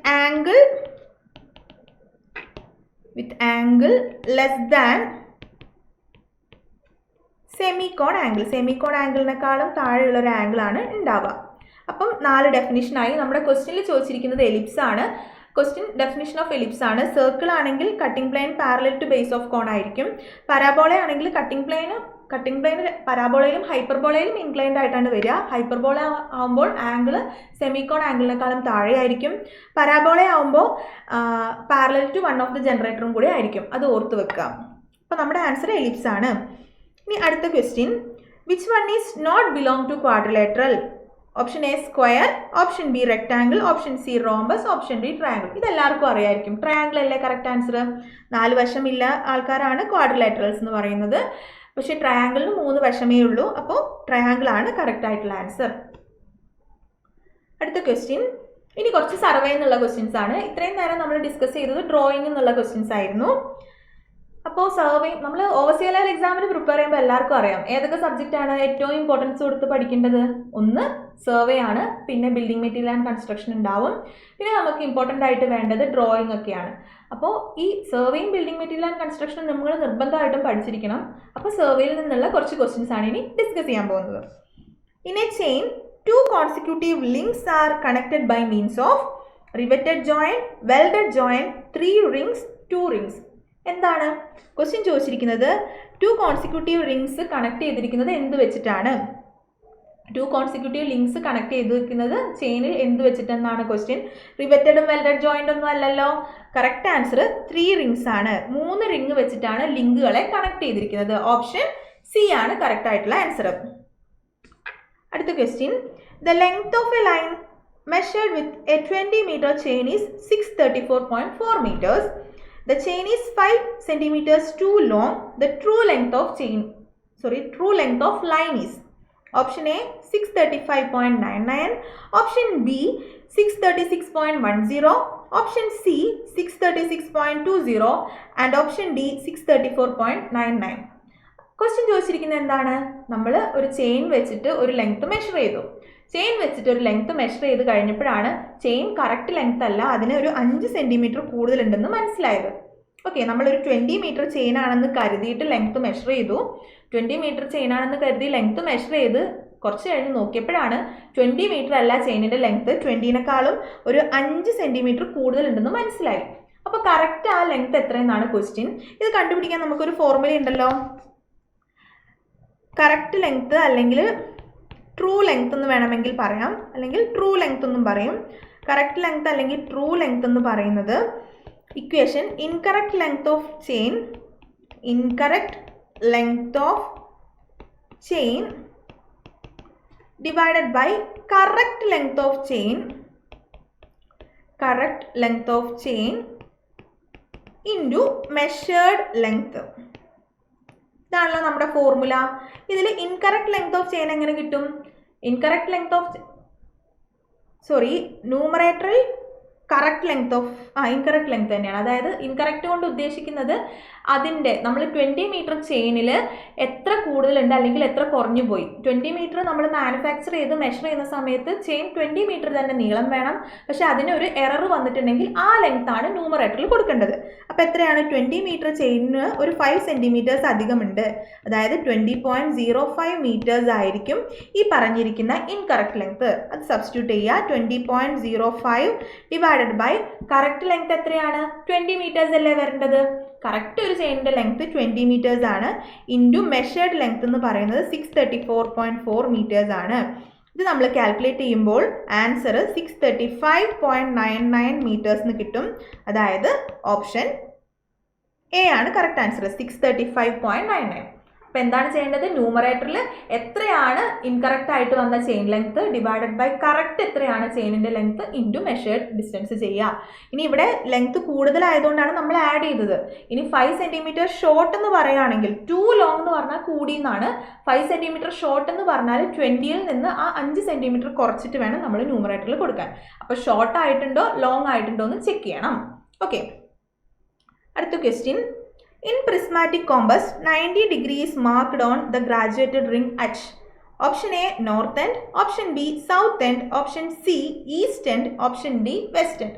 prismatic കോമ്പസിൽ 90 ഡിഗ്രി, നിങ്ങൾക്ക് പ്രിസ്മാറ്റിക് കോമ്പസിൻ്റെ ഒരു ഫിഗർ ആഡ് ചെയ്തിട്ടുണ്ട്. പ്രിസ്മാറ്റിക് കോമ്പസിൽ 90 ഡിഗ്രി വെസ്റ്റ് എൻഡിലാണെന്ന് ഇതിൽ നിന്ന് മനസ്സിലാക്കാം. അപ്പോൾ എന്താണ് correct answer? Option D, west end ആണ് വരിക.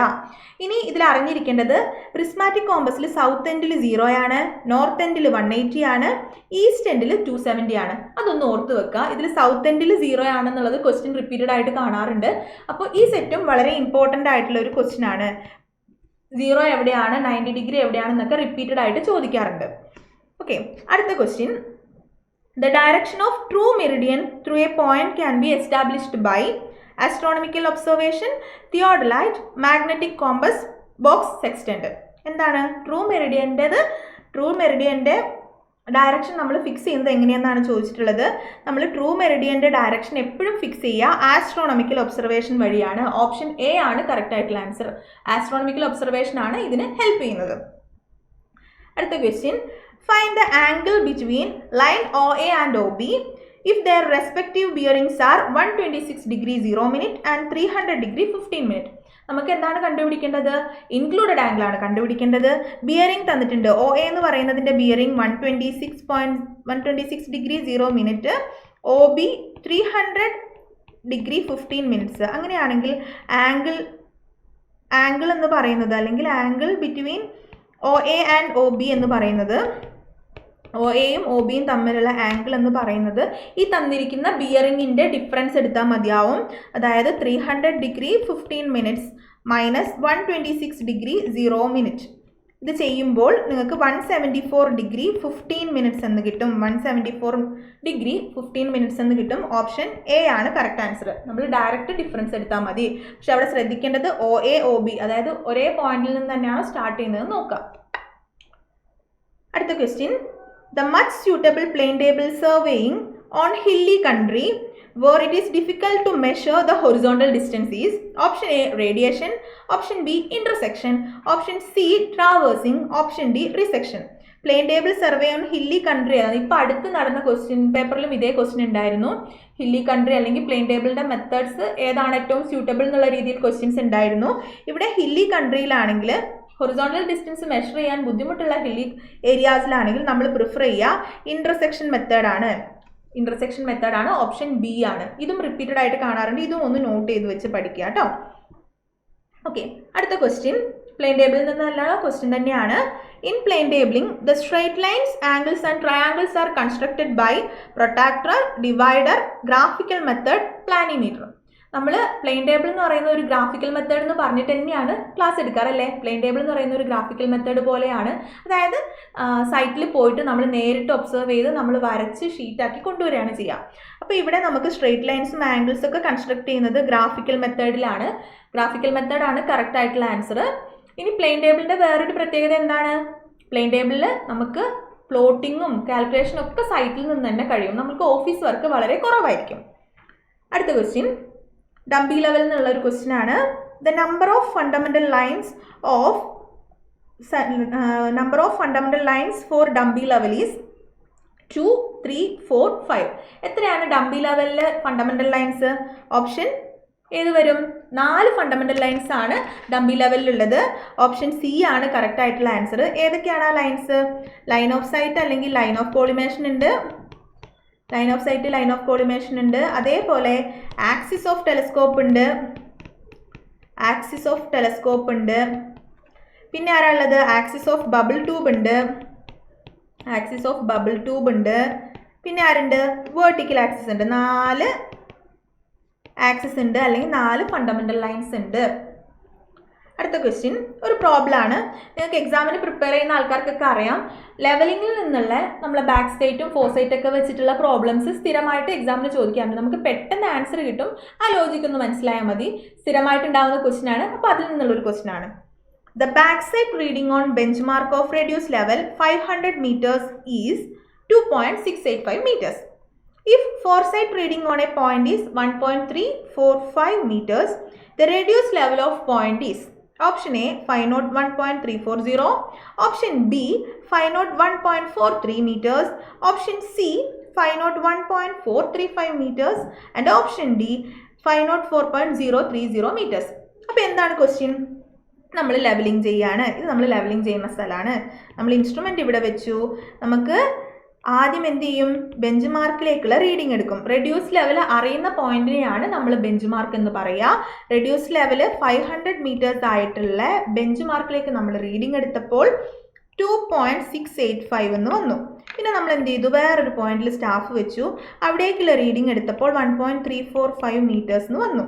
ഇനി ഈ പോയിന്റിന് ഞാൻ എ എന്ന് കാണിക്കുന്നു കേട്ടോ. അങ്ങനെയാണെങ്കിൽ നമുക്ക് കണ്ടുപിടിക്കേണ്ടത് ഈ പോയിന്റ് എയുടെ റെഡ്യൂസ് ലെവൽ എത്രയെന്നാണ് കണ്ടുപിടിക്കേണ്ടത്. അതിനെന്ത് ചെയ്യണം? ആദ്യം നമ്മൾ HI അല്ലെങ്കിൽ ഹൈറ്റ് ഓഫ് ഇൻസ്ട്രുമെന്റ് കണ്ടുപിടിക്കണം. ഹൈറ്റ് ഓഫ് ഇൻസ്ട്രുമെന്റ് കിട്ടുക എപ്പോഴും എങ്ങനെയാണ്? Reduce level of bench mark plus bench മാർക്കിലേക്കുള്ള റീഡിങ്. ബെഞ്ച് മാർക്കിലേക്ക് നമ്മൾ എടുക്കുന്ന റീഡിങ് ആഡ് ചെയ്യണം. അതായത് 2.685 ആണ് ബെഞ്ച് മാർക്കിലേക്ക് എടുക്കുന്ന റീഡിങ്. അല്ലെങ്കിൽ നമ്മൾ അതിനെന്ത് പറയും? ബാക്ക് സൈറ്റ് എന്ന് പറയും. Reduce level of bench mark plus back site ആണ്. അപ്പോൾ എന്താണ് ആൻസർ വരിക? Reduce level of bench mark 500 ആണ്. 500.00 പ്ലസ് 2.685 എന്ന് വരും. അതായത് 502.685 മീറ്റേഴ്സ് എന്ന് വരും. ഇനി നമുക്ക് എന്താണ്? പോയിന്റ് എയുടെ എലിവേഷൻ ആണ് കണ്ടുപിടിക്കേണ്ടത്. അപ്പോൾ എങ്ങനെ കണ്ടുപിടിക്കാം? Reduce level of point A എന്ന് പറയുന്നത് HI, അതായത് ഹൈറ്റ് ഓഫ് ഇൻസ്ട്രുമെൻറ്റിൽ നിന്ന് ബാക്ക് സൈഡ് ഫോർ സൈറ്റ് അല്ലെങ്കിൽ ഇൻ്റർമീഡിയറ്റ് സൈറ്റ് നമ്മൾ മൈനസ് ചെയ്യണം. അപ്പോൾ എന്ത് വരും? Reduce level of point A എന്ന് പറയുന്നത് HI കിട്ടിയിട്ടുണ്ട് 502.685 മൈനസ് അവിടത്തേക്കുള്ള സ്റ്റാഫ് റീഡിങ് എത്രയാണ്? 1.345 എന്ന് വരും. ഇത് ചെയ്യുന്ന സമയത്ത് നിങ്ങൾക്ക് 501.340 എന്ന് വരും. 501.340 എന്ന് വരും. അപ്പോൾ ഏതാണ് ആൻസർ? 501.340 ഓപ്ഷൻ എ ആയിട്ട് വരും. 501.340. അപ്പോൾ എന്താണ് ഇവിടെ അറിഞ്ഞിരിക്കേണ്ടത്? നമുക്ക് ഇൻസ്ട്രുമെൻ്റ് എവിടെയാണോ വെക്കുന്നത് അവിടെ നിന്ന് നമ്മൾ ആദ്യം എടുക്കുന്ന റീഡിങ്, അതും ക്വസ്റ്റ്യൻ ആണ് കേട്ടോ. ഇൻസ്ട്രുമെൻ്റ് എവിടെയാണോ വെച്ചിരിക്കുന്നത് അവിടെ നിന്ന് നമ്മൾ എടുക്കുന്ന ആദ്യത്തെ സ്റ്റാഫ് റീഡിങ്ങിനെ നമ്മൾ ബാക്ക് സൈറ്റ് എന്ന് പറയും. ഇനി ഹൈറ്റ് ഓഫ് ഇൻസ്ട്രുമെൻ്റ് കിട്ടണമെങ്കിൽ നമ്മൾ എന്ത് ചെയ്യണം? ബെഞ്ച് മാർക്കിൻ്റെ റെഡ്യൂസ് ലെവൽ. ബെഞ്ച് മാർക്ക് എന്ന് വെച്ചാൽ റെഡ്യൂസ് ലെവൽ അറിയുന്ന പോയിന്റിനെയാണ് നമ്മൾ ബെഞ്ച് മാർക്ക് എന്ന് പറയുക. ആ ബെഞ്ച് മാർക്കിൻ്റെ റെഡ്യൂസ് ലെവലിനോട് ബാക്ക് സൈറ്റ് ആഡ് ചെയ്യാം. ഇനി ശ്രദ്ധിക്കുക, ബാക്ക് സൈറ്റ് ആഡ് ചെയ്യുമ്പോൾ നമുക്ക് ഹൈറ്റ് ഓഫ് ഇൻസ്ട്രുമെൻറ്റ് കിട്ടും. ഹൈറ്റ് ഓഫ് ഇൻസ്ട്രുമെൻറ്റ് കിട്ടിക്കഴിഞ്ഞിട്ടുണ്ടെങ്കിൽ അതിൽ നിന്ന് ഇൻ്റർമീഡിയറ്റ് സൈറ്റോ അല്ലെങ്കിൽ ഫോർ സൈറ്റോ മൈനസ് ചെയ്തിട്ടുണ്ടെങ്കിൽ നമുക്ക് ഏത് പോയിന്റിൻ്റെ ആണോ റെഡ്യൂസ് ലെവൽ കണ്ടുപിടിക്കേണ്ടത് അത് കിട്ടും. അങ്ങനെയാണ് നമ്മൾ ഈ പ്രോബ്ലം വർക്കൗട്ട് ചെയ്തിരിക്കുന്നത്. അടുത്ത ക്വസ്റ്റ്യൻ, ഇതൊരു ക്യാൻസൽ ചെയ്ത ക്വസ്റ്റ്യൻ ആണ് കേട്ടോ. The permissible closing error for rough leveling is dash, where E is error in millimeters and K the distance in kilometers. അപ്പോൾ ഓപ്ഷൻസ് ഞാൻ വായിക്കുന്നില്ല. ഈ ക്വസ്റ്റ്യൻ ക്യാൻസൽഡ് ആണ്. ഈ ക്വസ്റ്റ്യൻ ക്യാൻസൽ ചെയ്യാൻ കാരണം എന്താണെന്ന് വെച്ചാൽ ഇതിൻ്റെ കറക്റ്റ് ആൻസർ ഓപ്ഷനിലില്ല. ഇതിൻ്റെ കറക്റ്റ് ആൻസർ ഒന്ന് നോക്കാം. ഓക്കെ, പെർമിസിബിൾ ക്ലോസിംഗ് എറർ എന്ന് വെച്ചാൽ എന്താണെന്ന് നോക്കാം. ലെവലിംഗിൽ പെർമിസിബിൾ ക്ലോസിംഗ് എറർ എന്ന് വെച്ചാൽ നമ്മൾ ഒരു പോയിന്റിൽ സ്റ്റാർട്ട് ചെയ്തു, ബെഞ്ച് മാർക്കിൽ നിന്ന് റീഡിംഗ് എടുത്ത് നമ്മൾ സ്റ്റാർട്ട് ചെയ്തു ലെവലിംഗ് വർക്ക്. ആ ഒരു ദിവസത്തെ വർക്ക് കഴിയുമ്പോൾ അല്ലെങ്കിൽ നമ്മൾ വർക്ക് കഴിയുമ്പോൾ ബെഞ്ച് മാർക്കിൽ തന്നെ കൊണ്ടുവന്ന് നമ്മളൊന്ന് എൻഡ് ചെയ്യിക്കും. കാരണം എറർ വന്നിട്ടുണ്ടോ എന്ന് അറിയാൻ വേണ്ടിയിട്ടാണ്. അപ്പോൾ നമ്മൾ സ്റ്റാർട്ടിങ്ങിലുള്ള റെഡ്യൂസ് ലെവൽ തന്നെ ഫൈനലി നമ്മൾ ചെയ്ത് തിരിച്ചെത്തുമ്പോഴും കിട്ടണം. ഇങ്ങനെ റെഡ്യൂസ് ലെവൽ അത് തന്നെ കിട്ടിയിട്ടില്ലെങ്കിൽ ആ ഒരു ഡിഫറൻസിനെയാണ് എറർ എന്ന് പറയുന്നത്, അല്ലെങ്കിൽ ക്ലോസിംഗ് എറർ എന്ന് പറയുന്നത്. ഓക്കെ, എററാണ്, അതിനെ നമ്മൾ ക്ലോസിംഗ് എറർ എന്ന് പറയും. ഈ പെർമിസിബിൾ ക്ലോസിംഗ് എറർ നമ്മൾ കണ്ടുപിടിക്കുക എങ്ങനെയാണെന്ന് വെച്ചാൽ E = C√K in metric units. അതായത് E എന്ന് പറയുന്നത് ക്ലോസിംഗ് എറർ MM-ലാണ് നമുക്ക് കിട്ടുക. C എന്ന് പറയുന്നത് ഒരു കോൺസ്റ്റൻ്റ് ആണ്. ആ കോൺസ്റ്റൻറ്റ് ഇവിടെ ക്വസ്റ്റ്യനിൽ സ്പെസിഫിക്കലി പറഞ്ഞിട്ടുണ്ടല്ലോ, പെർമിസിബിൾ എറർ റഫ് ലെവലിംഗ് എന്ന് പറഞ്ഞിരിക്കുന്നുണ്ടോ. അതേപോലെ ഏത് ഏരിയയിൽ ഏത് ടൈപ്പ് ലെവലിംഗ് എന്നനുസരിച്ചിട്ട് മാറുന്ന ഒരു കോൺസ്റ്റൻ്റ് ആണ് C. അതായത് constant varies according to the type of survey. Rough levelling ആണോ, ഓർഡിനറി ലെവലിംഗ് ആണോ, ആക്യുറേറ്റ് ലെവലിംഗ് ആണോ എന്നൊക്കെ അനുസരിച്ചിട്ട് അത് മാറും. K എന്ന് പറയുന്നത് ഡിസ്റ്റൻസ് ഇൻ കിലോമീറ്റേഴ്സ് ആണ്. അങ്ങനെയാണെങ്കിൽ റഫ് ലെവലിംഗിന് പെർമിസിബിൾ എറർ എന്ന് പറയുന്നത് +±0.1√K ആണ്. അതേപോലെ ഓർഡിനറി ലെവലിംഗ് ആണെങ്കിൽ 0.025√K ആണ്. ഈ കോൺസ്റ്റന്റ് ആണ് വേരി ചെയ്യുന്നത്. C എന്ന് പറയുന്ന കോൺസ്റ്റന്റ് ഇവിടെ വേരി ചെയ്യുന്നത് നിങ്ങൾക്ക് മനസ്സിലാവും. ആക്യുറേറ്റ് ലെവലിംഗ് ആകുമ്പോൾ 0.012√K ആണ്. അതേപോലെ പ്രിസൈസ് ലെവലിംഗ് ആണെങ്കിൽ 0.06√K ആണ്. അപ്പോൾ ഇത് നിമിയിലുള്ള വാല്യൂസ് തന്നെയാണ്, നോക്കി പഠിക്കുക. ഓപ്ഷനിൽ കറക്റ്റ് ഓപ്ഷൻ ഇല്ല, ഈ ക്വസ്റ്റിൻ്റെ ഓപ്ഷൻ കറക്റ്റ് ആയിട്ടില്ലാത്തതുകൊണ്ടാണ് ക്വസ്റ്റ്യൻ ക്യാൻസൽ ചെയ്തിരിക്കുന്നത്. അടുത്ത question, in the contour interval is inversely proportional to option A scale of the map, option B fund available, option C purpose of map, option D all the above. ശരിക്കും പറഞ്ഞാൽ ഈ പറഞ്ഞിരിക്കുന്ന contour interval എന്ന് പറയുന്നത് ആദ്യത്തെ 3 ഓപ്ഷനും inverse റിലേഷനിലാണുള്ളത്. Fund അവൈലബിളിന് inverse relation ആണ്, scale of മാപ്പിന് inverse relation ആണ്, അതേപോലെ പേർപ്പസ് ഓഫ് മാപ്പിനും ഇൻവേഴ്സ് റിലേഷൻ ആണ്. അപ്പോൾ ഇതിൻ്റെ correct answer option D all the above ആയിരിക്കും. അടുത്ത question, in a theodolite, the line of collimation is parallel to the axis of plate level, parallel to the vertical axis, perpendicular to the Trunnion axis, option D parallel to the horizontal axis. എന്താണ് വരിക? തിയോഡലൈറ്റിൽ line of collimation എന്ന് പറയുന്നത് perpendicular to trunnion axis ആണ്. Perpendicular to trunnion axis ആണ്. Option C ആണ് correct ആയിട്ടുള്ള answer. അടുത്ത question, for railways and highway works the angle measured for setting out work is option A included angle, option B exterior angle, option C deflection angle, option D horizontal angle. ഏതാണ് നമ്മൾ റെയിൽവേയിലൊക്കെ set out ചെയ്യാൻ വേണ്ടിയിട്ട് ഉപയോഗിക്കുന്നത്? Correct answer deflection angle ആണ്. ഇനി deflection angle എന്താണെന്ന് നോക്കിയാലോ. ഇതെൻ്റെ ഒരു ലൈനാണ്, ഇത് അടുത്ത ലൈനാണ്. അപ്പോൾ ഈ ഫസ്റ്റ് വരുന്ന ലൈന് നമ്മൾ പ്രൊസീഡിങ് ലൈൻ എന്ന് പറയും ഇല്ലേ. അതേപോലെ രണ്ടാമത് വരുന്ന ലൈനിനെ നമ്മൾ സക്സീഡിങ് ലൈൻ എന്ന് പറയും. ഡിഫ്ലക്ഷൻ ആംഗിൾ എന്ന് വെച്ചാൽ ആദ്യത്തെ ലൈൻ അല്ലെങ്കിൽ പ്രിസീഡിങ് ലൈനിൻ്റെ എക്സ്റ്റൻഷനും സക്സീഡിങ് ലൈനും തമ്മിൽ മേക്ക് ചെയ്യുന്ന ആംഗിളിനെയാണ് നമ്മൾ എന്ത് പറയുക? ഡിഫ്ലക്ഷൻ ആംഗിൾ എന്ന് പറയുക. ഓക്കെ, ഈ ഡിഫ്ലക്ഷൻ ആംഗിളിൻ്റെ വാല്യൂ 0ക്കും 180ക്കും ഇടയിലാണ് വേരി ചെയ്യുക. അതും ഒരു ക്വസ്റ്റ്യൻ ആണ് കേട്ടോ, അതും റിപ്പീറ്റഡ് ആയിട്ട് ചോദിക്കാറുണ്ട്. ഡിഫ്ലക്ഷൻ ആംഗിളിൻ്റെ വാല്യൂ 0ക്കും 180ക്കും ഇടയിലാണ് വേരി ചെയ്യുന്നത്. അപ്പോൾ നമ്മുടെ ക്വസ്റ്റ്യൻ എന്താണ്? റെയിൽവേക്കും ഹൈവേ വർക്കിനൊക്കെ നമ്മൾ ഡിഫ്ലക്ഷൻ ആംഗിൾ വെച്ചിട്ടാണ് സെറ്റ് ഔട്ട് ചെയ്യുന്നത്. അപ്പോൾ കറക്റ്റ് ആയല്ലോ. അടുത്ത question, what is the use of optical plummet in total station? Optical plummet നമ്മൾ ടോട്ടൽ സ്റ്റേഷനിൽ എന്തിനാണ് ഉപയോഗിക്കുന്നതെന്നാണ് ക്വസ്റ്റ്യൻ.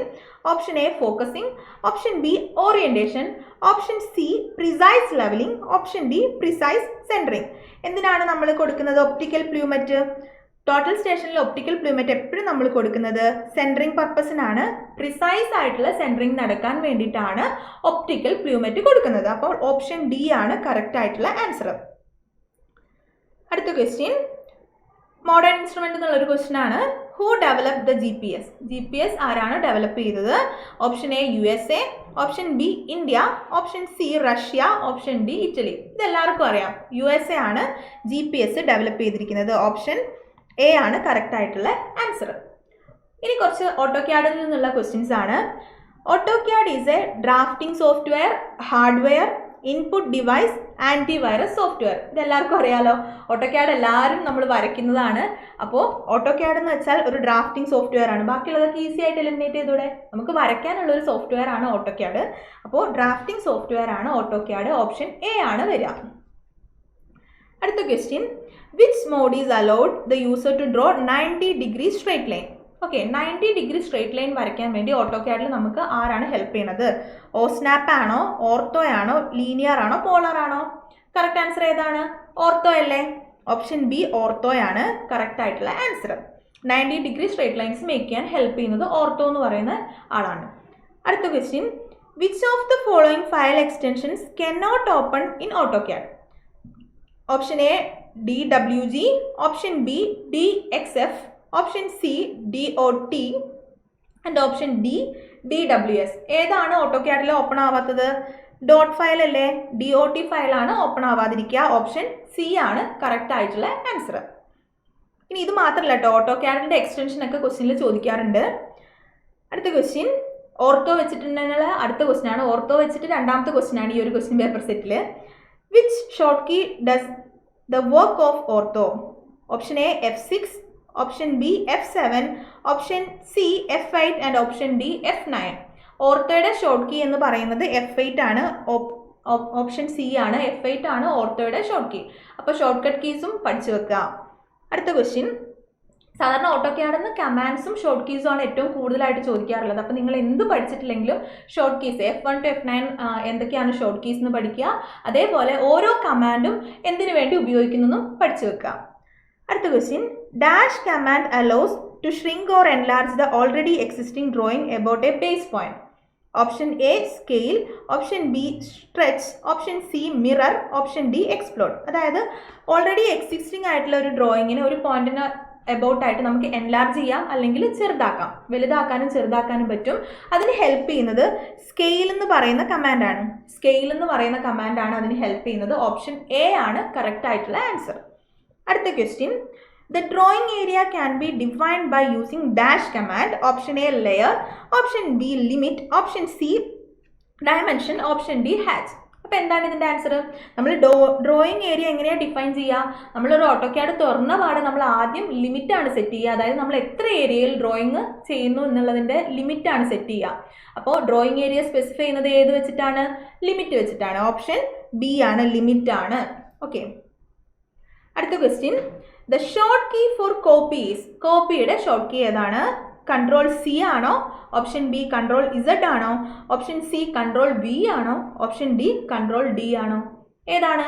നമ്മൾ കോപ്പി ചെയ്യാനുള്ള ഷോർട്ട് കീ എന്ന് പറയുന്നത് കൺട്രോൾ പ്ലസ് സി ആണ്. കൺട്രോൾ സി ആണ്. ഇതെല്ലാവരും ലാപ്ടോപ്പൊക്കെ ഉപയോഗിക്കുന്ന ആൾക്കാർക്ക് ഫെമിലിയർ ആയിരിക്കും.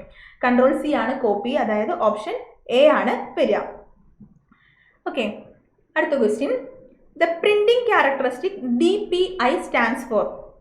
Option A degree of printing, option B dot printing index, option C disk printing index, option D dots per inch. എന്താണ് DPI യുടെ ഫുൾ ഫോം? DPI എന്ന് പറഞ്ഞാൽ ഡോട്ട്സ് പെർ ഇഞ്ച് ആണ്.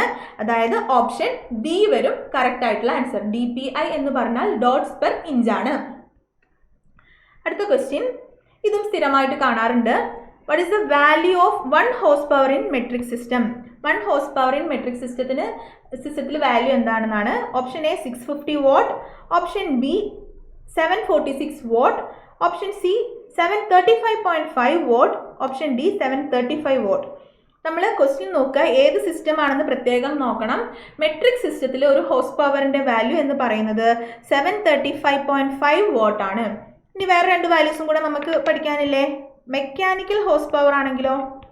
മെക്കാനിക്കൽ ഹോഴ്സ് പവർ ആണെങ്കിൽ, അല്ലെങ്കിൽ HP എന്ന് എഴുതിയിരിക്കുന്നു, എത്രയാണ് വാല്യൂ വരിക? 745.7 വാട്ട് ആണ്. അതേപോലെ ഇലക്ട്രിക്കൽ ഹോഴ്സ് പവർ ആണെങ്കിൽ അതിൻ്റെ വാല്യൂ 746 വാട്ട് ആണ് വരിക. അപ്പം മാറിപ്പോകരുത്. ക്വസ്റ്റ്യനിൽ മെട്രിക് സിസ്റ്റത്തിൽ നിന്ന് കറക്റ്റ് പറഞ്ഞിട്ടുണ്ട്. മെട്രിക് സിസ്റ്റം ആണെങ്കിൽ 735.5 വാട്ട് ആണ്. മെക്കാനിക്കൽ ആണെങ്കിൽ 745.7 ആണ്. അതേപോലെ ഇലക്ട്രിക്കൽ ആണെങ്കിൽ 746 വാട്ട് ആണ് വരിക. അപ്പോൾ ഈ വാല്യൂസ് ഒന്ന് ഓർത്ത് വെക്കുക, മാറിപ്പോകരുത്. ഓപ്ഷനിൽ ഇതൊക്കെ കാണും. ഇവിടെ തന്നെ ഉണ്ടല്ലോ 746 ഒക്കെ ഉണ്ട്, അപ്പോൾ മാറിപ്പോകരുത്. അടുത്ത question, which is equivalent to 1 Pascal? 1 Pascal equal to option A 1 Newton per millimeter square, 1 Newton per centimeter square, option C 1 Newton per decimeter square, option D 1 Newton per meter square. ഇതെല്ലാവർക്കും അറിയാം. 1 Pascal എന്ന് വെച്ചാൽ 1 newton per metre square ആണ്. ഒരു Pascal എന്ന് പറഞ്ഞാൽ newton per metre square ആണ്. Option D ആണ്. അടുത്ത ക്വസ്റ്റ്യൻ, നമ്മൾ സ്കൂൾ തൊട്ടേ പഠിക്കുന്നതല്ലേ, സ്കൂൾ തൊട്ടേ നമ്മൾ പഠിക്കുന്നതാണ് കൈനറ്റിക് എനർജിയും പൊട്ടൻഷ്യൽ എനർജീൻ്റെ ഒക്കെ ഇക്വേഷൻ. അത് വെച്ചിട്ടുള്ളൊരു ക്വസ്റ്റ്യൻ ആണ്. Kinetic energy KE equal to option A mv², option B half mv², option C mv, option D mgh. എന്താണ് കൈനറ്റിക് എനർജീൻ്റെ ഇക്വേഷൻ? കൈനറ്റിക് എനർജി എന്ന് പറഞ്ഞാൽ ഹാഫ് mv² ആണ്. ഇത് നമ്മൾ പണ്ട് തൊട്ടേ പഠിക്കുന്നതാണ്, ആരും തെറ്റിക്കരുത്. കൈനറ്റിക് എനർജി ഹാഫ് mv² ആണ്, പൊട്ടൻഷ്യൽ എനർജി mgh ആണ്. അടുത്ത ക്വസ്റ്റ്യൻ. ഇനി നമുക്ക് വർക്ക്ഷോപ്പ് കാൽക്കുലേഷൻ എന്നുള്ള കുറച്ച് ക്വസ്റ്റ്യൻസ് ആണ് വരുന്നത്. The surface area of A sphere is 36 pi cm².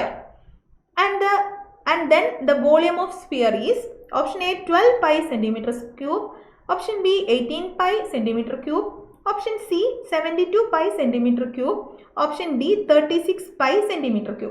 അപ്പോൾ ഇങ്ങനത്തെ ക്വസ്റ്റ്യൻസ് വരുമ്പോൾ നമ്മൾ ആദ്യം ചെയ്യേണ്ടത് യൂണിറ്റുകളൊന്ന് ശ്രദ്ധിക്കാം. ഇവിടെ ക്വസ്റ്റ്യനിൽ എന്താ പറഞ്ഞിരിക്കുന്നത്? Surface area of sphere, surface ഏരിയനെ ഞാൻ SA എന്ന് എഴുതുന്നു. സർഫസ് ഏരിയ ഓഫ് സ്ഫിയർ എന്ന് പറയുന്നത് 36 pi cm² ആണ്. നമുക്ക് കണ്ടുപിടിക്കേണ്ടത് വോളിയം എന്താണെന്നാണ്. ആദ്യം യൂണിറ്റിലേക്ക് നോക്കുക. യൂണിറ്റ് രണ്ടും സെയിം ആണല്ലോ, അപ്പോൾ നമുക്ക് കൺഫ്യൂഷൻ്റെ ആവശ്യമൊന്നുമില്ല. എല്ലാം സെൻറ്റിമീറ്റേഴ്സിൽ സബ്സ്റ്റിറ്റ്യൂട്ട് ചെയ്താൽ മതി. ചില സമയത്ത് എക്സാമിന് സർഫസ് ഏരിയ cm²ൽ തരും, പക്ഷേ ഈ പറഞ്ഞിരിക്കുന്ന വോളിയം m³-ലായിരിക്കും. അപ്പോൾ നമ്മൾക്ക് ഓപ്ഷൻ ചെയ്ത് വരുമ്പോൾ യൂണിറ്റ് കൺവേർട്ട് ചെയ്യാൻ നിങ്ങൾ മറക്കരുത്. ഇവിടെ രണ്ടും സെൻറ്റിമീറ്ററിലായതുകൊണ്ട് പ്രശ്നമില്ല. നമുക്ക് ആദ്യം നോക്കാം സർഫസ് ഏരിയയുടെ ഇക്വേഷൻ എന്താണ്? സർഫസ് ഏരിയ ഓഫ് സ്ഫിയർ എന്ന് പറയുന്നത് 4 pi r² ആണ്. അപ്പോൾ എന്ത് വരും? 4 pi r² equal to 36 pi എന്ന് വരും. r² equal to 36/4, that means 9 എന്ന് വരും. r ഈക്വൽ ടു 3 എന്ന് വരും. റേഡിയസ് കിട്ടി. അങ്ങനെയാണെങ്കിൽ നമുക്ക് വോളിയം എങ്ങനെ കണ്ടുപിടിക്കാം? വോളിയത്തിൻ്റെ ഇക്വേഷൻ എന്ന് പറയുന്നത് 4/3 pi r³ ആണ്. 4/3 pi ഇൻറ്റു r എന്ന് പറയുന്നത് 3 ആണ് വാല്യൂ. അപ്പോൾ 3 × 3 × 3 അല്ലെങ്കിൽ 3³ എന്ന് വരും. അപ്പോൾ ആൻസർ എന്ത് വരും? 2 3 കട്ടായി പോവും. ബാക്കി 3 × 3 9, 9 × 4 36 എന്ന് വരും. 36 pi cm³ എന്ന് വരും ആൻസർ. ഓക്കെ, ഇവിടെ യൂണിറ്റ് ഒന്നും കൺവേർട്ട് ചെയ്യാനില്ല, അതേപോലെ പൈയുടെ വാല്യൂ ഒന്നും സബ്സ്റ്റിറ്റ്യൂട്ട് ചെയ്യാൻ നിൽക്കേണ്ട, കറക്റ്റായിട്ട് ആൻസർ കിട്ടും. 36 pi cm³ എന്ന് വരും. അപ്പോൾ ഒന്നുകൂടി ഇക്വേഷനിലേക്ക് പോവാം. സർഫസ് ഏരിയ ഓഫ് സ്ഫിയർ എന്ന് വെച്ചാൽ 4 pi r² ആണ്. സർഫസ് ഏരിയ 4 pi r² ആണ്. അതാണ് ക്വസ്റ്റിനിൽ തന്നിരിക്കുന്നത് 36 pi cm². അത് നമ്മൾ സബ്സ്റ്റിറ്റ്യൂട്ട് ചെയ്ത് ആദ്യം റേഡിയസ് കണ്ടുപിടിക്കുക. റേഡിയസ് 3 എന്ന് കിട്ടും. റേഡിയസ് കിട്ടിയാൽ വോളിയത്തിൻ്റെ ഇക്വേഷൻ നമുക്കറിയാം 4/3 pi r³. അതിൽ നമ്മൾ റേഡിയസിൻ്റെ വാല്യൂ ഡയറക്റ്റ് കൊടുക്കുക. പൈയുടെ വാല്യൂ ഒന്നും കൊടുക്കേണ്ട, ഓപ്ഷനിൽ പൈ അങ്ങനെ തന്നെ തന്നിട്ടുണ്ട്. അത് ചെയ്യുമ്പോൾ 36 pi എന്ന് കിട്ടും. അപ്പോൾ രണ്ട് equations, surface area 4 pi r², volume എന്ന് പറയുന്നത് 4/3 pi r³. ഇത് രണ്ടും സ്ഫിയറിൻ്റെതാണ്. അടുത്ത question. Find the volume of cube having A length of 60 mm.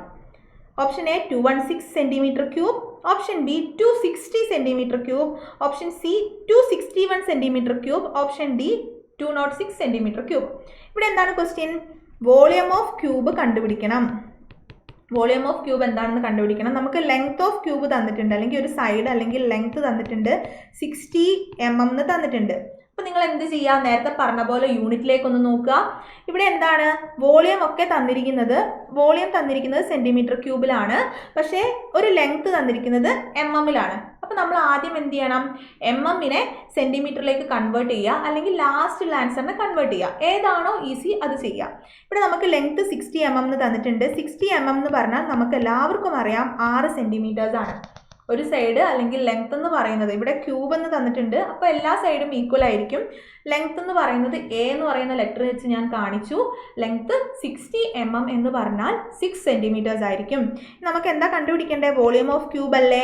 Volume of ക്യൂബിൻ്റെ equation a³ എന്നല്ലേ? a³ ആണ്. a³ എന്ന് പറഞ്ഞാൽ എന്ത് വരും? 6³ എന്ന് വരും. 6ൻ്റെ ക്യൂബ് 216 cm³ വരും ആൻസർ. ഓക്കെ ആയോ? ഇവിടെ നമ്മൾ mm-ലാണ് സബ്സ്റ്റിറ്റ്യൂട്ട് ചെയ്തെങ്കിൽ വേറെ ആൻസർ വരും. അപ്പോൾ നമ്മൾ ആ യൂണിറ്റിനെ കൺവേർട്ട് ചെയ്തെടുക്കണം. mm-നെ cm³ കൺവേർട്ട് ചെയ്തെടുക്കേണ്ടി വരും. mm³ cm³ കൺവേർട്ട് ചെയ്യേണ്ടി വരും. അപ്പോൾ ആദ്യം തന്നെ നമ്മൾ കൺവേർട്ട് ചെയ്താൽ നമുക്ക് മാറിപ്പോവില്ല. എക്സാം ഹോളിൽ എപ്പോഴും ശ്രദ്ധിക്കേണ്ടത് അതാണ്. നമ്മൾ എക്സാം എഴുതുമ്പോൾ നമ്മൾ എഴുതുന്ന ആൻസർ ഒക്കെ ശരിയായിരിക്കും, നമ്മൾ വന്ന് നോക്കുമ്പോഴാണ് സെൻറ്റിമീറ്ററിനെ മീറ്ററിലേക്ക് മാറ്റിയിട്ടുണ്ടാവില്ല, മീറ്ററിനെ സെൻറ്റിമീറ്റർ ആക്കിയിട്ടുണ്ടാവില്ല, കുറേ യൂണിറ്റ് കൺവേർഷനൊക്കെ നമുക്ക് മാറിപ്പോവാറുണ്ട്. അപ്പോൾ നമുക്ക് മാറിപ്പോകുന്നത് PSCൻ്റെ ആൾക്കാർക്ക് അറിയാമല്ലോ, ക്വസ്റ്റ്യൻ ഇടുന്ന ആൾക്കാർക്ക് അറിയാം നിങ്ങളിത് തെറ്റിക്കുന്നത്. അപ്പോൾ അവരത് അറിഞ്ഞുകൊണ്ട് ഓപ്ഷൻ എ തന്നെയൊക്കെ വെച്ചിട്ടുണ്ടാവും. നമ്മൾ അവിടുന്ന് ചെയ്യുമ്പോൾ യൂണിറ്റ് കൺവേർട്ട് ചെയ്യാണ്ട് ഓപ്ഷൻ എ കാണും, കറക്റ്റ് ആൻസർ എന്ന് പറഞ്ഞ് കുത്തിയിട്ട് വരും. വീട്ടിൽ വന്ന് നോക്കുമ്പോഴാണ് ഇത് കൺവേർട്ട് ചെയ്യാത്തത് ഓർക്കുക. അപ്പോൾ അങ്ങനത്തെ അവസരമൊന്നും ഉണ്ടാക്കരുത്, കറക്റ്റായിട്ട് കൺവേർട്ട് ചെയ്തിട്ട് ചെയ്യുക. അപ്പോൾ ഇവിടുത്തെ ക്വസ്റ്റ്യൻ എന്തായിരുന്നു? നമുക്ക് ഒരു സൈഡ് 60 mm തന്നിട്ടുണ്ട്, നമുക്ക് കണ്ടുപിടിക്കേണ്ടത് വോളിയം ഓഫ് ക്യൂബ് ആയിരുന്നു. Volume of cube A cube എന്ന് പറയുന്ന ഇക്വേഷൻ ആണ്. അതിൽ നമ്മൾ എന്ത് ചെയ്യുന്നു? യൂണിറ്റ് കൺവേർട്ട് ചെയ്തു. 60 mm എന്ന് പറയുന്നത് 6 cm ആണ്. ആ യൂണിറ്റ് കൺവേർട്ട് ചെയ്ത് ക്യൂബ് എടുത്തു. 216 cm ക്യൂബ് എന്ന് കിട്ടും. ഓപ്ഷൻ എ ആണ് കറക്റ്റ് ആയിട്ടുള്ള ആൻസർ. അടുത്ത question, the area of square is 625. Area of a square തന്നിട്ടുണ്ട് 625. Its perimeter. ഏരിയ തന്നിട്ടുണ്ട്, ചുറ്റളവ് കണ്ടുപിടിക്കണം. Option A 25, option B 100, option C 50, option D 625. ഇതെങ്ങനെയാണ് കണ്ടുപിടിക്കുക? ഏരിയ ഓഫ് സ്ക്വയർ എന്ന് പറയുന്നത് എന്താണ്? ഏരിയ എന്ന് പറയുന്നത് എന്താണ്? എ സ്ക്വയർ അല്ലേ? അത് തന്നിട്ടുണ്ട് 625. അങ്ങനെയാണെങ്കിൽ ഒരു സൈഡ് എന്ത് വരും? എ എന്ന് പറയുന്നത് √625, ദാറ്റ് മീൻസ് 25 എന്ന് വരും. ഏരിയ കിട്ടി. ഏരിയ എന്ന് പറയുന്നത് എ സ്ക്വയർ ആണ്. എ സ്ക്വയർ എന്ന് പറയുന്നത് 625 എന്ന് ക്വസ്റ്റ്യനിൽ തന്നിട്ടുണ്ട്. അങ്ങനെയാണെങ്കിൽ ഒരു സൈഡ് എന്ന് പറയുന്നത് 25 ആയിരിക്കും. സ്ക്വയർ ആണല്ലോ, അപ്പോൾ എല്ലാ സൈഡും ഈക്വൽ ആയിരിക്കും. ഇനി നമുക്ക് പെരിമീറ്റർ അല്ലേ കണ്ടുപിടിക്കേണ്ടത്? പെരിമീറ്റർ എന്ന് പറയുന്നത് 4 × A ആയിരിക്കും. ഇതൊരു സ്ക്വയർ ആണെങ്കിൽ ഇതിൻ്റെ പെരിമീറ്റർ എന്ന് പറയുന്നത് 4 × A ആയിരിക്കും. അപ്പോൾ 4 × 25, ദാറ്റ് മീൻസ് 100 ആയിരിക്കും. 100 യൂണിറ്റ്സ് ആയിരിക്കും പെരിമീറ്റർ. 100 യൂണിറ്റ് ആണ് പെരിമീറ്റർ വരിക. ഓപ്ഷൻ ബി ആണ് കറക്റ്റ് ആയിട്ടുള്ള ആൻസർ. ഓപ്ഷൻ ബി 100 ആണ്. 100 യൂണിറ്റ്സ് ആണ് പെരിമീറ്റർ വരിക. അപ്പോൾ ഏരിയ തന്നിട്ട് പെരിമീറ്റർ കാണാനുണ്ടാവും, വോളിയം കണ്ടുപിടിക്കാനുണ്ടാവും. അപ്പോൾ അങ്ങനത്തെ കൺവേർഷൻസ് ഒക്കെ അറിയാം. ക്യൂബിൻ്റെ വോളിയം തന്നിട്ട് ക്യൂബിൻ്റെ വേറെ എന്തെങ്കിലും ഒരു സൈഡ് കണ്ടുപിടിക്കാനൊക്കെ ചോദിക്കുക. തമ്മിൽ കൺവേർഷൻ അറിഞ്ഞു വെക്കുക. ഓക്കെ, അടുത്ത ക്വസ്റ്റ്യനിലേക്ക് പോവുകയാണ്. അടുത്തതും ഇതേപോലത്തെ ഒരു ക്വസ്റ്റ്യൻ ആണ്. A rectangular punch has A height of 18 mm and its area is 630 mm square. 2 mm ആണ്, കൺഫ്യൂഷൻ ഒന്നും വേണ്ട. Calculate the length. Option A 50 mm, option B 45 mm, option C 40 mm, option D 35 mm. നമുക്ക് എന്താണ് തന്നിട്ടുള്ളത്? Rectangular പഞ്ചിൻ്റെ height തന്നിട്ടുണ്ട് 18 mm. നമുക്ക് വേറെ എന്താ തന്നിരിക്കുന്നത്? ഏരിയ തന്നിട്ടുണ്ട് 630 mm square. യൂണിറ്റ് രണ്ടും സെയിം ആണ്.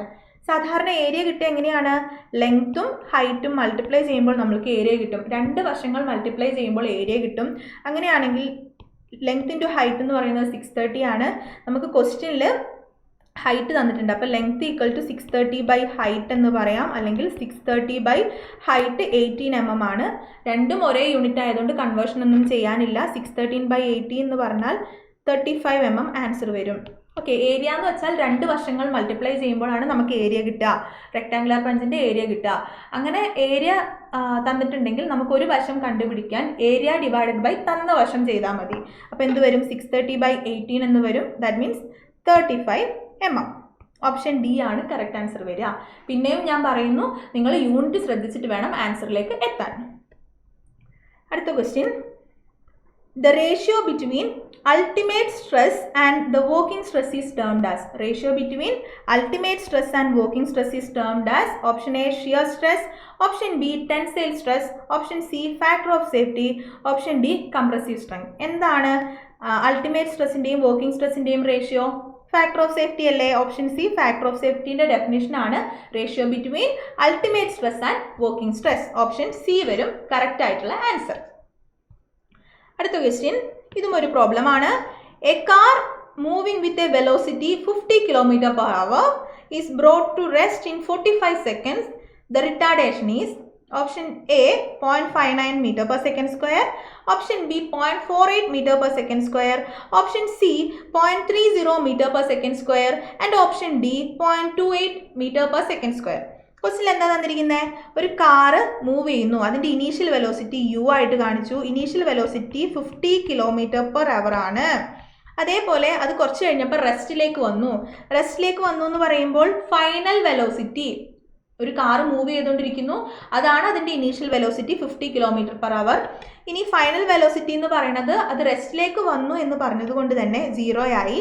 അതിൻ്റെ ടൈം തന്നിട്ടുണ്ട്. ഈ ഇനീഷ്യൽ വെലോസിറ്റി അല്ലെങ്കിൽ യു വെലോസിറ്റിയിൽ മൂവ് ചെയ്തുകൊണ്ടിരുന്ന ഒരു കാറ് റെസ്റ്റിലേക്ക് എത്താൻ എടുത്ത ടൈം 45 സെക്കൻഡ്സ് തന്നിട്ടുണ്ട്.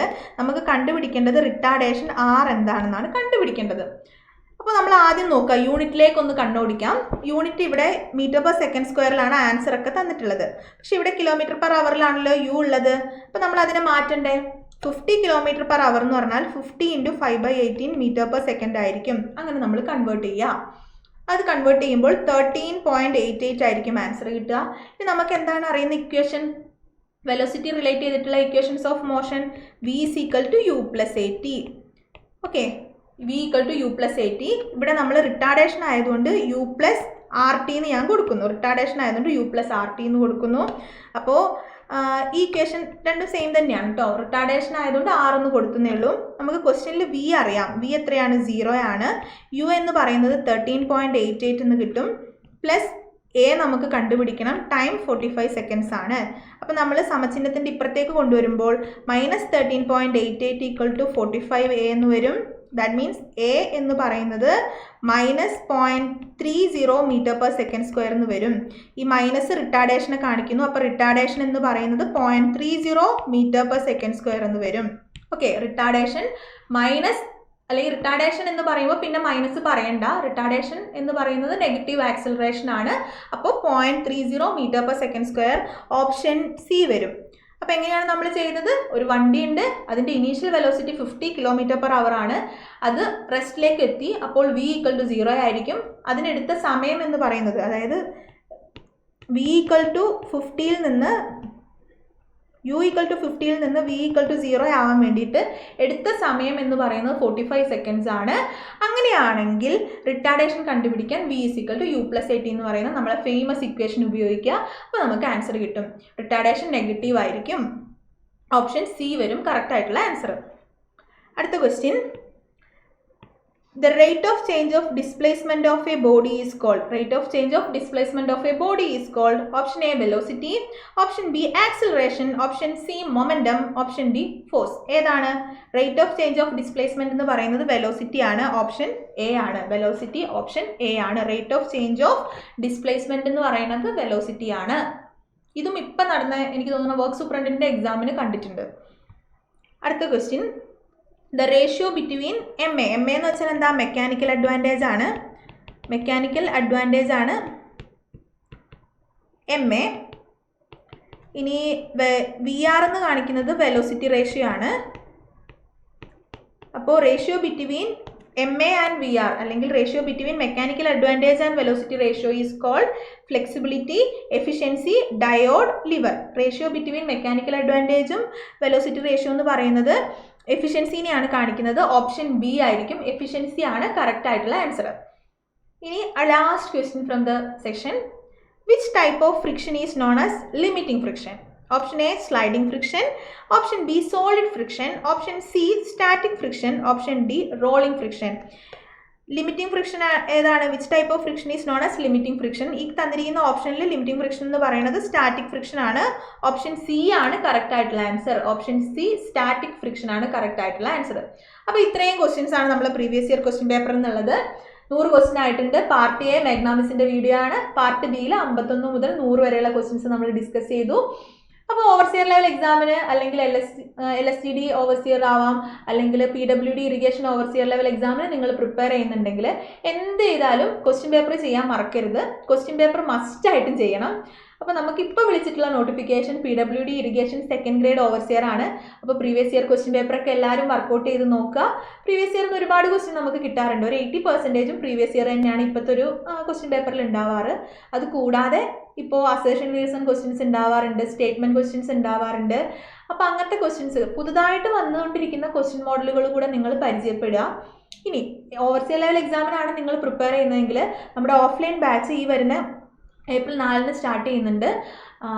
കോഴിക്കോടാണ് സ്റ്റാർട്ട് ചെയ്യുന്നത്. അപ്പം നിങ്ങൾ ജോയിൻ ചെയ്യുക. ഇനി ഓൺലൈനായിട്ടാണ് നിങ്ങൾക്ക് പഠിക്കാൻ താല്പര്യമെങ്കിൽ നമ്മൾ ബാച്ചിൽ പെട്ടെന്ന് തന്നെ ജോയിൻ ചെയ്യുക.